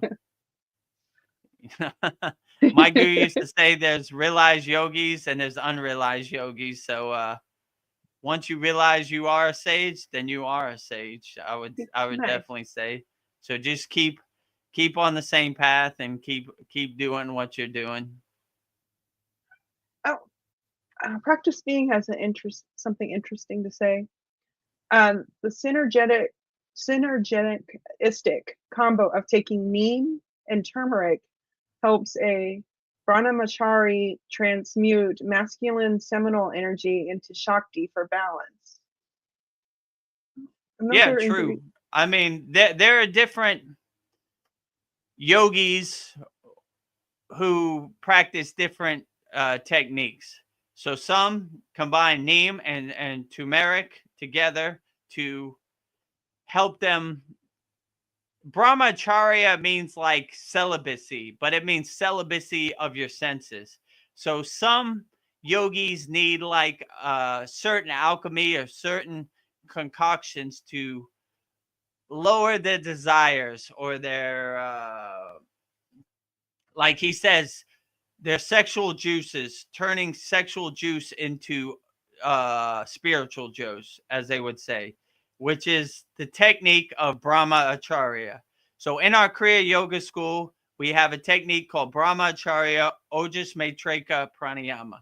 So it's basically collecting your sexual juice in the root, bringing up your Sushumna Nadi, and transforming it into Ojas on your crown. So this is a technique that was taught to me, how we transmute our masculine sexual energy into Shakti spiritual energy or Ojas. So you're basically converting your sexual juice into spiritual juice, as they would say. And that's what Brahmacharya is. It's not really, my guru used to say it's celibacy of the senses, not like celibacy of your desires. It's more like stilling your senses and converting that energy into spiritual energy, that desire energy into spiritual energy. I would definitely say. And it's true. It's the alchemy of balance, right? Like the masculine energy to the feminine energy, the Shakti, right? So masculine energy Shiva, feminine energy Shakti, right? So the union from, my guru used to say Shiva and Shakti meet on the crown. So we're always kind of making that alchemy up, right, to the crown, right? So converting lower chakras, sexual juice into spiritual juice. That's what I would say. So we're always doing the alchemy, bringing the alchemy up to the crown where Shiva and Shakti can meet, you know, the divine union on the crown, as my guru would say. So is this something a woman could take too? I guess we would just eat this neem and turmeric mixture. Yeah, if it works for you. I mean, everybody's different, so I would try it if you need it. But most of the yogis I know wouldn't. They do the inner alchemy. They don't like the external alchemy. So it's possible. There are a lot of yogis who combine neem and turmeric to help them enhance that process. But in our para and our spinners lineage, we mostly do the inner alchemy. So we don't like to depend on external outside things. We do the inner work. So that's how we would do it internally. Brahmacharya, Ojas Maitreka Pranayama. But yeah, it's for anybody, man or woman. So woman would convert their. It'd probably be easier for a woman because there's less like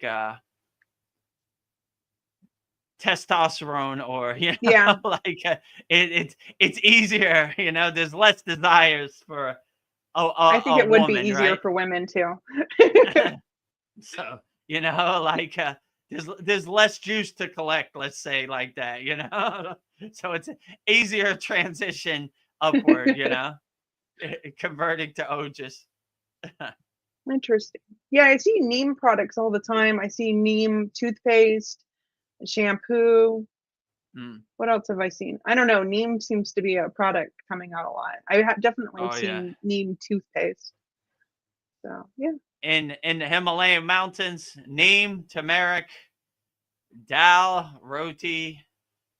What else am I missing? I'm missing some other stuff, but that's too much. Lentils. Lentils, you can never get enough, right? No more dal. No more dal. Yeah, dal was not my thing in the Himalayan mountains. Oh man, if I never had to see dal again, it'd be a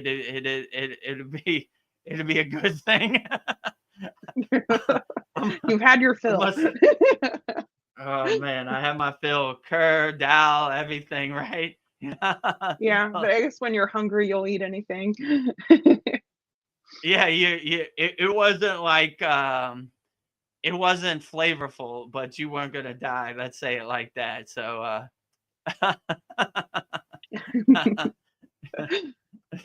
now it's just a distant memory. Yeah, so if I go to an Indian restaurant and they're like dal, I'm like, not for me. Yeah. And the problem in India, like, if you don't eat it, they think they're offended because they think it's an insult. They think your food is bad, right?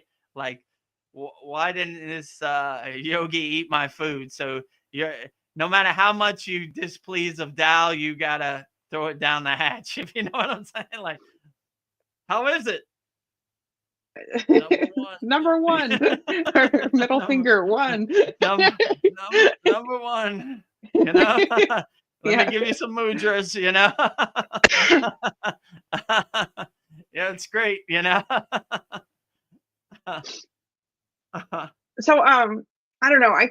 I'll keep finding different stories. So this is just a story, but I just read somewhere that Shiva cheated on Parvati and he had a child with another woman. Have you ever heard that story? No, but it wouldn't surprise me. Shiva takes me as a cosmic dancer, a kind of nomad, a wild man. He does whatever he wants. He's Lord Shiva.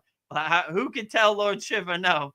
Not me. You know, so he just does whatever he wants. You know, he's half a gory, half enlightened being, half God. You know, like no way I would try to control Shiva. Let's say it like that. He does whatever he feels like. So it wouldn't surprise me, you know. So the human experience. I would say it like that, or maybe it's a cool ghost story. I don't know. Yeah, it's just a story. I don't know. if Lord Shiva, such a highly enlightened being, the Adi yogi, the first yogi, the highest of them all, even needs the pleasures of flesh. Let's say it like that. I don't know. I Yeah. don't want to put Shiva in a box. He's beyond my comprehension. Or if anybody knows the story, enlighten us. Somebody on the chat, if you know the No. story, explain the story. So I'm just curious, like your senses are a little bit more heightened than the average person. Can you feel if something bad is about to happen, and you just like, uh, I don't know, you just have a feeling something's about to happen bad, or you just get yourself out of it? Yeah, I would definitely say my awareness is heightened, and yeah, there's been certain situations that I didn't need to be in, and I just left. Like I was telling Paul, I don't try to make sense of it. Like, why is this happening? And woe is me, and what do I do? I just leave. Yeah, That would probably be my best situation. Like if I feel like I go in some place and it starts to like sting to you. It just doesn't feel right. It feels uncomfortable. I just leave. I just make a U-turn and walk right out. Like I don't try to make sense of it. Like what's in here, or what am I missing? Or it's like not for me. There are too yeah, many other places. Like if this place has bad energy, I want to support and give my money to places that have good energy. So that's another thing. Like my father used to say, not to be crude, we don't give our money to a-holes, if you know what I'm saying. So I kind of keep that perspective. Like I want to give my money and support and give my patronism to places that deserve my money, right? I don't I want to support good energy, positive energy, happiness. I don't want to support lower lower energies or emotions. So I try to support places with good energy and positive vibrations. yeah. Yeah, I don't know. I was just thinking like I guess like our spidey senses kick in. I don't know, like I'll be driving and I'll just get off the freeway and take the long route, Mm, and then I'll find yeah, out that there was an accident on the freeway. So maybe true. that's just listening to your intuition. Like there's something coming up I need to get away from. Yeah, Like, when you have a heightened intuition, these things are more readily available to you. Let's say, like you have less distractions blocking your intuitions because you're doing the sadhana in your practice. So these things kind of come to you indirectly. But yeah, I would definitely agree with you. That happens to me all the time. yeah, I can't explain it. I just follow it. It's never wrong. Um, Practice Being says that Shiva never spilled his sperm. So, okay, maybe that was just a ghost story. Like, so Yeah. Well, I don't yeah. know. Well, wow. Shiva's Shiva, sperm must be super powerful. So I hope he never spills it. We might yeah, all be in trouble. yeah, it'd be like acid, burn holes through the earth. Like, Oh, wow. Yeah. So yeah, Shiva is a leading example of brahmacharya celibacy. yeah, No, he is beyond the pleasures of the flesh. Let's say it like that. A guy who dances in the cosmos has no needs for the pleasures of the flesh. yeah. He's got But prophecy. yeah, it could be. I don't know. So let's see. Like, can you tell if somebody's lying? I feel like I can tell. Like, I can tell when somebody's lying. And do you see like an aura around somebody when they're lying? Yeah, kind of, but I don't really make sense of it. It's kind of the same thing like this is a good storyteller. I don't want to be around this person. I'm not interested in people who aren't sincere, let's say it like that. So I just try to avoid toxic people like that. So Yeah, I mean, I don't try to look into too in depth like why or this and that. I just, like you said, get this spidey sense or or see their aura color is not favorable to me. Let's say it like that.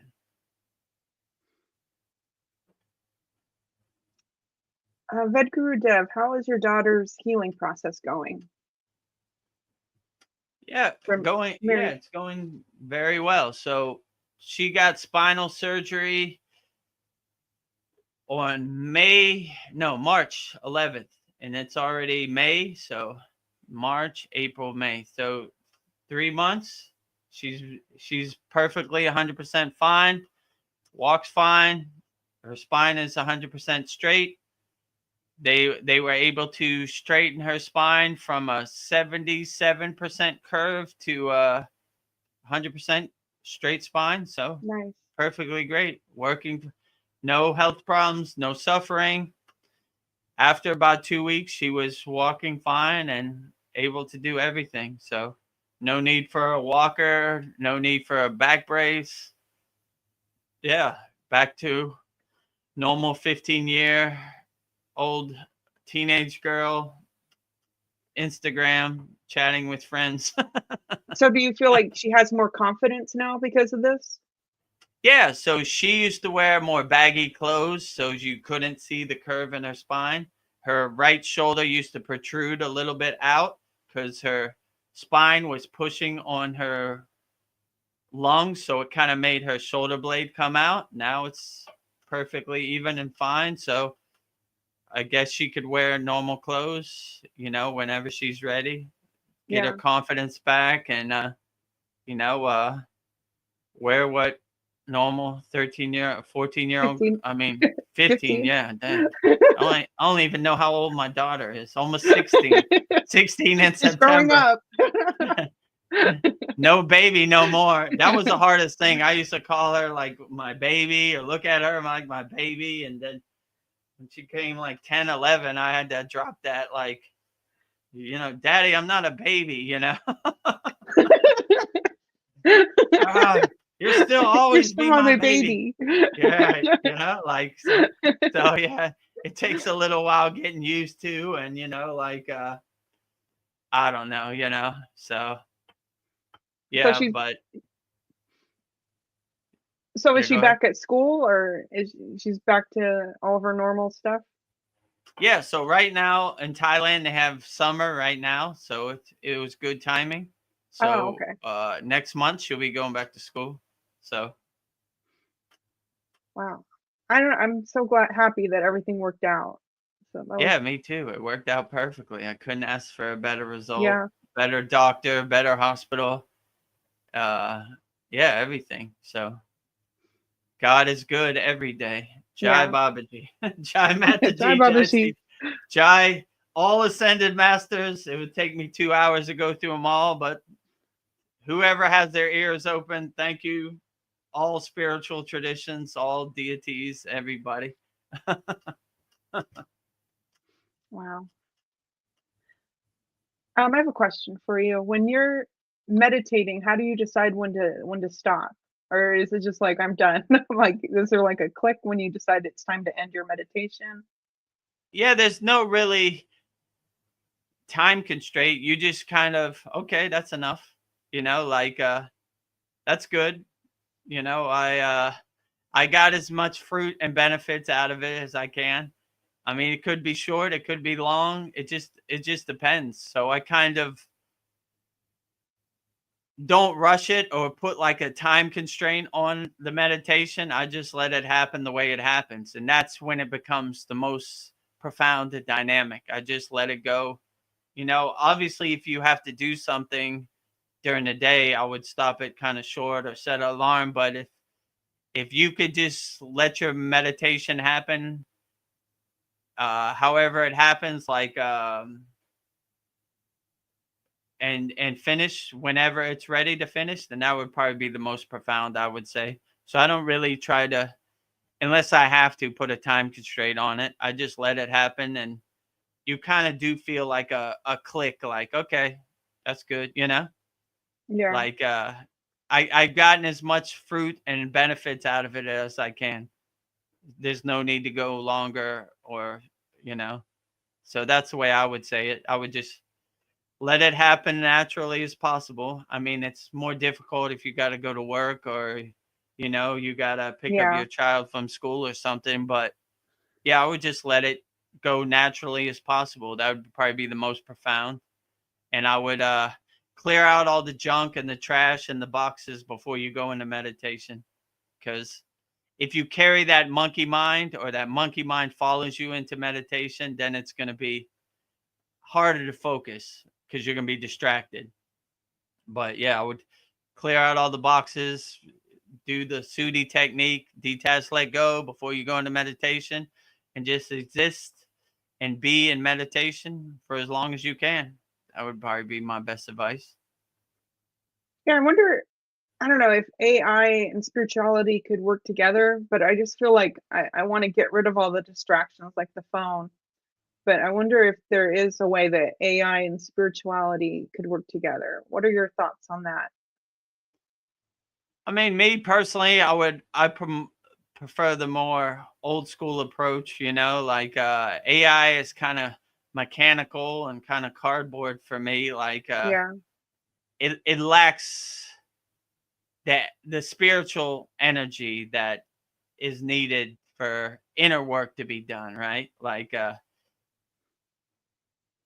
it could give you good information, but it can't do the inner work for you, let's say, right?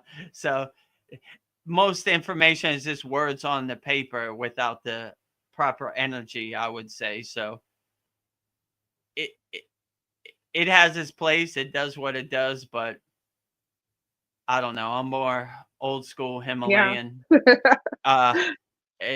oral tradition, in-person tradition, that type of Yeah. stuff. So if I could prefer a yogi, I would prefer a real in-person yogi, not a AI. cardboard AI, yeah, something like that. Yeah.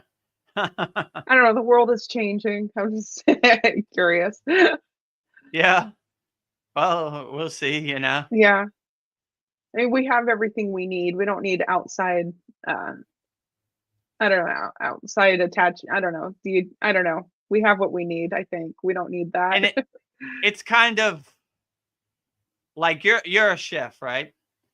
It's like, would you prefer food out of a microwave, or would you prefer food with cooked with love and care? I mean, that's a Yeah. easy Love answer, and care. Yeah. So that's kind of how I look at AI, like a Soulless.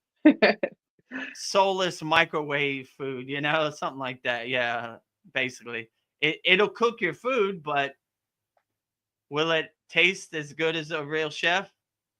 No way. It'll taste like microwave cardboard food, So uh, if you like AI yoga practice, then that's what you'll get, some Yeah. basic Frankenstein put together information, I guess, whatever they could find on the internet. Yeah. And there's things that you can get from a real guru, a real teacher, you could never get from AI. That like, Yeah, because AI would never have experience or never know what it feels like to feel higher consciousness or Satchinanda or self-realization. So they could only give you guesses, pretty much. interesting. Hopefully. Yeah. I'll be out of work. I don't know. They might have a soul soon. We don't know. And have rights. AI might put the Kriya Yoga School out of business, who knows? What is non-duality, and what is the simplest explanation you can give about non-duality? It's a word that's thrown around a lot. Non-duality, let's say. Well, the opposite of non-duality is oneness. So when you're one with everything, everything is inside you as you. Duality is more, I'm here and that thing is over there. So most people live in duality. They think, I'm here and Jesus is over there, or Jesus is up on a cloud, that is more a dualist kind of perspective. But when you see yourself as Jesus, inside you as you become one with Jesus. So this is how you let go of duality. I am everything and everything is me. I am one with everything and everything is me. I am Jesus and Jesus is me, right? So Yeah. Jesus is not sitting on a cloud over there. Jesus is right here inside me as me. This is a oneness approach, which what we believe in Kriya Yoga, right? When you see yourself as Jesus, you become Jesus, right? So that would be a non-dualistic approach. But in my dogmatic perception, that's harder to monetize, right? Because when you believe yourself as God, you don't need no middleman because God is inside you as you, right? So the collection plate at the church has no meaning for you, right? Because you don't have no middleman between you and your connection to God. You have a direct alignment. So if somebody says, give me some money, I'll call God for you, you laugh at them because you have a direct phone line straight to God, right? So this is basically mantra japa also, right? It's a direct phone number calling whichever deity you're calling, right? Oh, let me call Shiva for you. Nope, no thanks. Got Shiva's direct phone number, right? So give me money and I'll call Shiva for you. I call Shiva better than you call Shiva, So you cut out the middleman or the dogma No. approach, right? Like, let me tell you a story about God. No thanks. I talk to God directly, I'm going to tell you what God's thinking right now. No thanks. Calling God right now myself. So you begin to cut out that dualistic perception, right? And they, in a dogmatic approach, they would call it like blasphemy to think you are God and God is you. But in my perception, that is the real way to perceive God inside you as you, I would say, right? So it's probably offends a lot of people, but this is how I feel straight from my heart. Yeah, and I asked you your opinion, so that's good. If you don't like it, turn the channel. But yeah, so that's basically the way I would say it. Like, if you see the kingdom of God inside you as you, then there's no need to go anywhere else to find God. Let's put it to you that way. So my guru used to say, instead of looking for God, he saw these backpackers in the Himalayan mountains. And he was like, I don't know why people spend thousands of dollars looking for God. Just go into your closet, close your eyes, and be one with God. So that's the way I would look at it. So no need for other people's perception to become your perception. Find your own perception of God that you resonate with the best. Align yourself with that perception, and don't let other people's God stories become your God stories. Tell me which God story resonates the best with you, and that's the right one. Nice. Yeah, let me choose.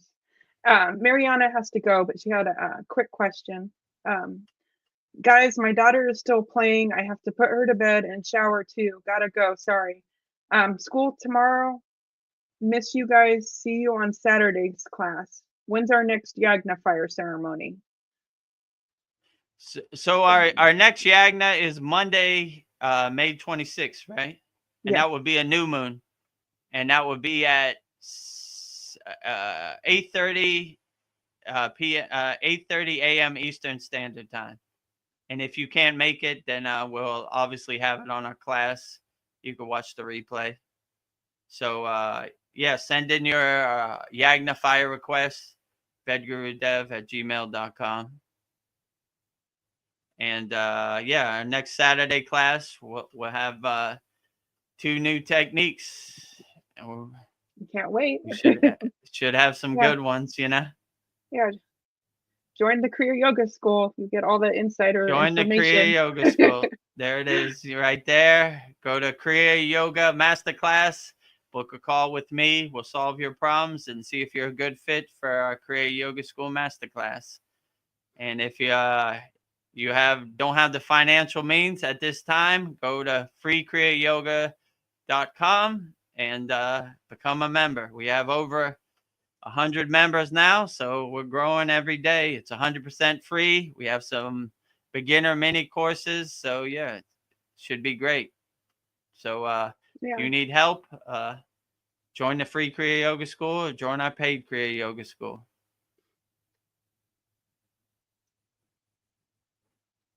I guess my next question, I've been thinking about the vibration of colors.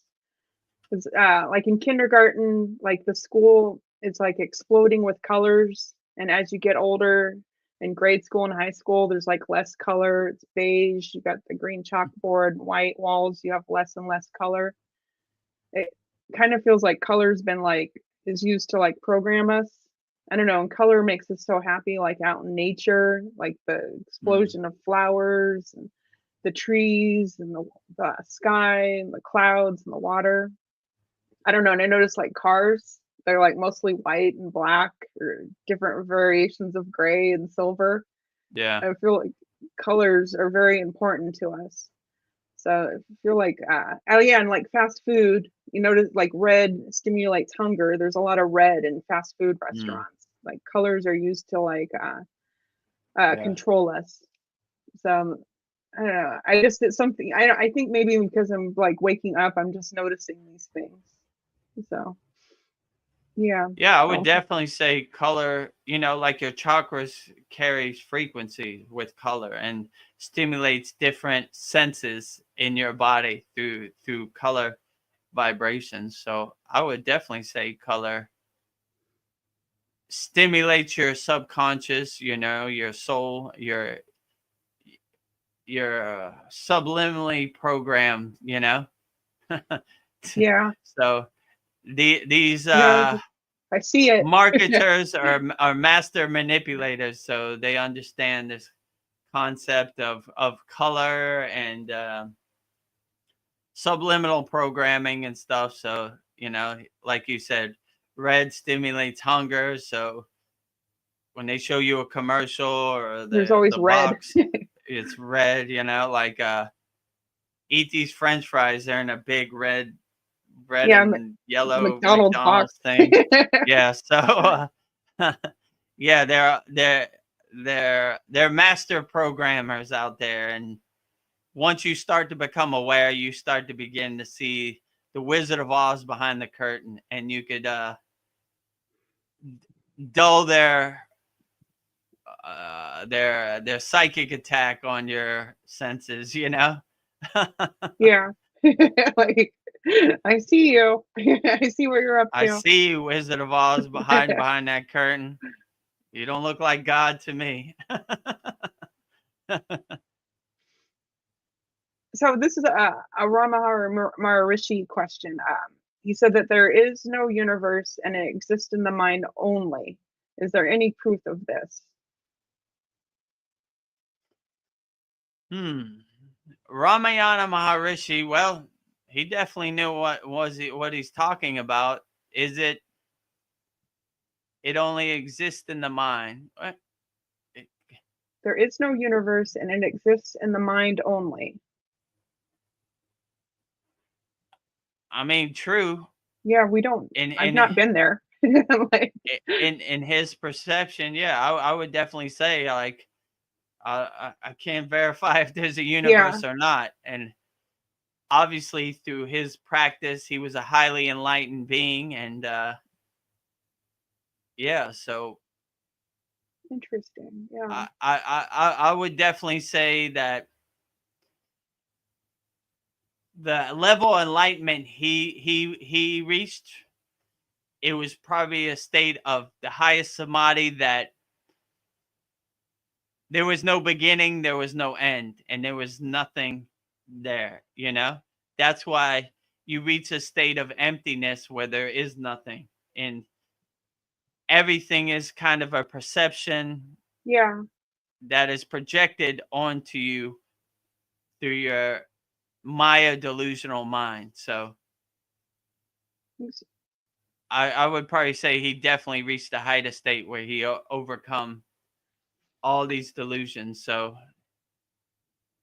if he said the universe is what do you say is the delusion, or is it's trick It's of the mind? so that it's not real. Let me find that question. I'm like, Oh, it's okay. It's not real. I mean, yeah, he said it's not. he It's he would know. I love Maharishi Ramayana Maharishi the he said best. there's no You know, proof of this. It's just it only exists in the mind. sounds pretty true to me. I believe Yeah. him more than I believe any scientist. Let's say it like that. I s- So yeah, I guess we could say that about a lot of things that just exists in my mind. There's no proof of it. Yeah. I yeah, it haven't. all comes down to like if it doesn't serve you in the present moment, does it really matter? You know, like Yeah. if you can't see the universe, you're just regurgitating somebody else's ghost story, you know? Just because somebody's wearing a white coat doesn't mean they have the answers to the universe, or, you know? Only believe your own discernment and your own intuition, you know? People love to tell you, like, let me tell you about the third eye. If you open your third eye, demons are gonna come in. Get out of here, you know? Get out of here. Whatever you experience, that's what is real, you know? Whatever other people talking about, it's just trash you need to take out to the curb, you know? Like, get out of here. Get out of here. I see. What do you think? Do you think we can change our destiny through horoscopes, astrology, free will, the law of attraction, or is this just a distraction? um, this was a question from YouTube, or Yes, you or you asked this for question? me. Oh, okay. Say the question again. Like, can we use so can things are like set into motion, but can we change like our destiny through like astrology, free will, um, astrology, all these outside things? I don't know. Can we? I don't know. Change like I don't know. I wonder like if like our path is already set, or maybe we could use like horoscopes, astrology, uh, tarot, all these tools to like Yeah, change I things. would say instead of looking externally, look internally. I would you could change more by the internal work. You don't want to be like dependent on other things. Like I was saying about the neem and the turmeric, right? You Yeah, more want to be sovereign inside you as you, right? So you want to be the reason you change anything, because you don't want to be dependent on like outside things like oh, I changed my free will because of tarot cards, or I changed my free will because of astrology, you know, like that.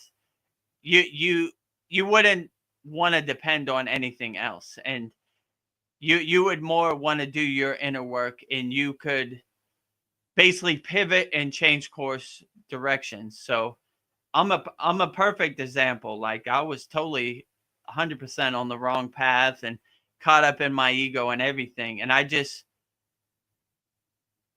used my discernment and my discipline to pivot and change course and direction. So it's possible, you know, like to what degree you can change your free will or your predetermined path. I like to call it spiritual wrestling, right? You know how yeah, wrestling's kind of fake. They have a yeah. script or whatever, right? They, you know, like I don't think it's that predetermined. I think there's a loose framework and you could pivot and change directions, right? When you know, like become spiritually more aware, you could change directions, I would say. So I wouldn't say it's no matter what you do, it's predetermined. If you pivot and change course, you could turn it all around. Okay. So I've been seeing a lot of videos where people, I don't know, they'll like talk to plants and like they can like chant to the plant, make the plant like bloom, or they'll like say Mm, hi to the plant and it looks like the plant's waving, or they'll ask mm. the plant, the tree to like touch their shoulder. And I was wondering if you think like maybe plants are more spiritually evolved than humans, or they definitely, I don't know, they have a consciousness that they can understand things like on a different level than us. I would definitely say, in my experience, yes, because a couple years ago, my yard was totally dirt and no plants, and they were all dying, and I didn't know why. And then I started doing the yagna every full moon and new moon, and now my plants are, it's like a total jungle. You know? Yeah. You go crawling in my house and everything. So I would definitely say they have their ears open, and they're definitely feeling the energy from our bi-monthly yagnifiers every full moon and new moon. So I would definitely say they feel a higher vibration. They enjoy a higher vibration. So when I wasn't doing my sadhana outside, plants brown, dead, no good.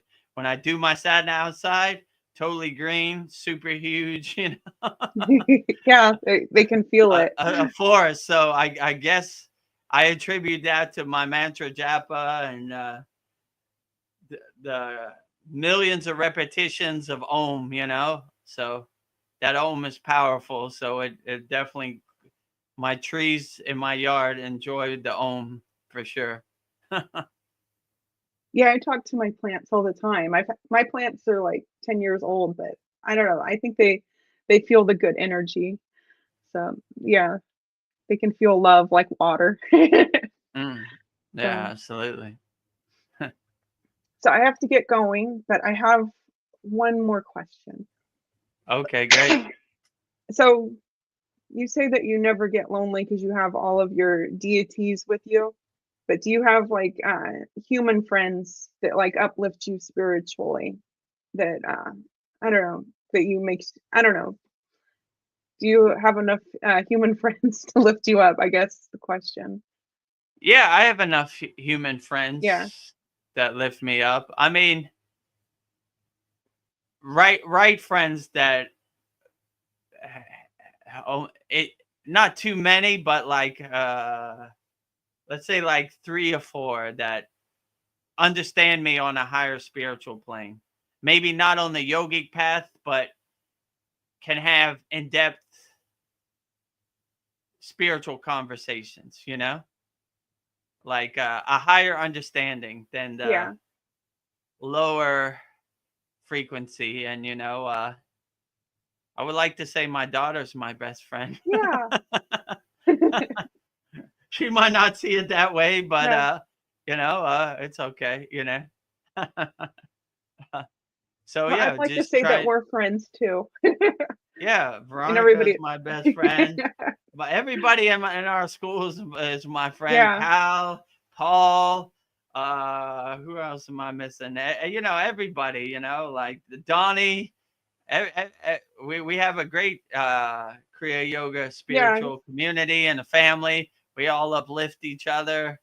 Rising tides lifts all boats, as I always like to say. So yeah, we all uplift each other, and no judgment, you know, no projections, just wishing the best for all of our Kriya Yoga students and everybody out there.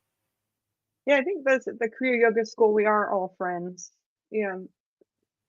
Yeah, friends on such a deeper, like a soul level. Yeah, on a soul group level. Yeah, Yeah. I would agree. Yeah. So join the Kriya Yoga School. Yeah, So join the Kriya Yoga School. Well, I guess we'll wrap it up. So yeah. we're talking about join the Kriya Yoga School.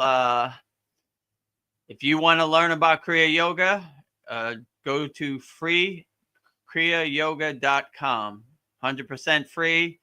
Discover the secrets of Kriya Yoga. We have a beginner course.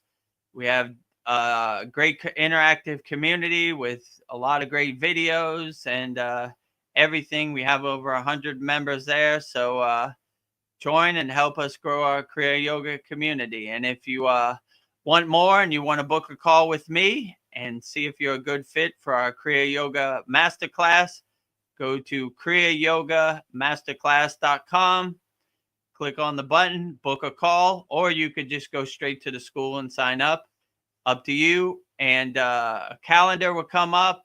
Pick the time and pick the day that you want to get on a call with me. I'll get on a call with you, and we'll try to solve all your problems and help you overcome whatever you need to overcome by using Kriya Yoga. And then you will be in our Kriya Yoga Masterclass. And that's where we have hundreds of techniques. We have a Saturday class at 11 a.m. Eastern Standard Time. It goes 2 hours.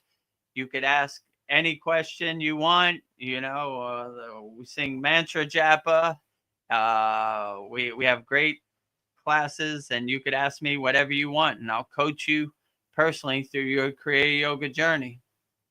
And then we do the Satsang every Wednesday at 9 p.m. Eastern Standard Time. We usually go 4 hours, as you could probably see. Yeah. And it's we have no judgment. You have a safe, sacred place here at the Kriya Yoga School. Satsang. If you want to pay money, you can. If you don't, that's perfectly fine. Just get help with Kriya Yoga, and we're here to help everybody wholeheartedly every week. And whatever you need, join the free Kriya Yoga School or join our paid Kriya Yoga School, Kriya Yoga Masterclass, or get on a call with me, and let's see if we can help you overcome whatever's happening into you in May 2025. So with that said, I guess we'll wrap up our 46th satsang here at the Kriya Yoga School. Om Shanti, Shanti, Shanti, Shalom. Sat Nam Sadhu Tao Om Spirit Swami Kami Amen Amen Omen Selah Om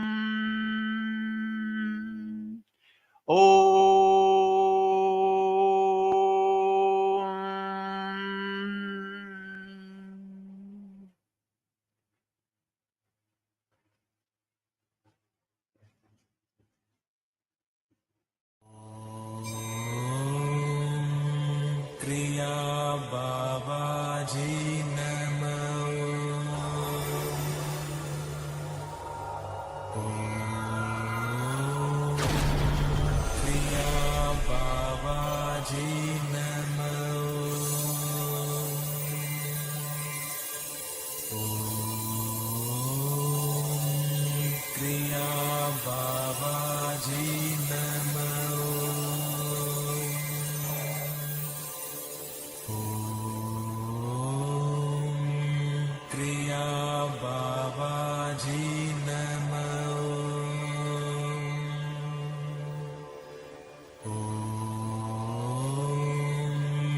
Kriya Babaji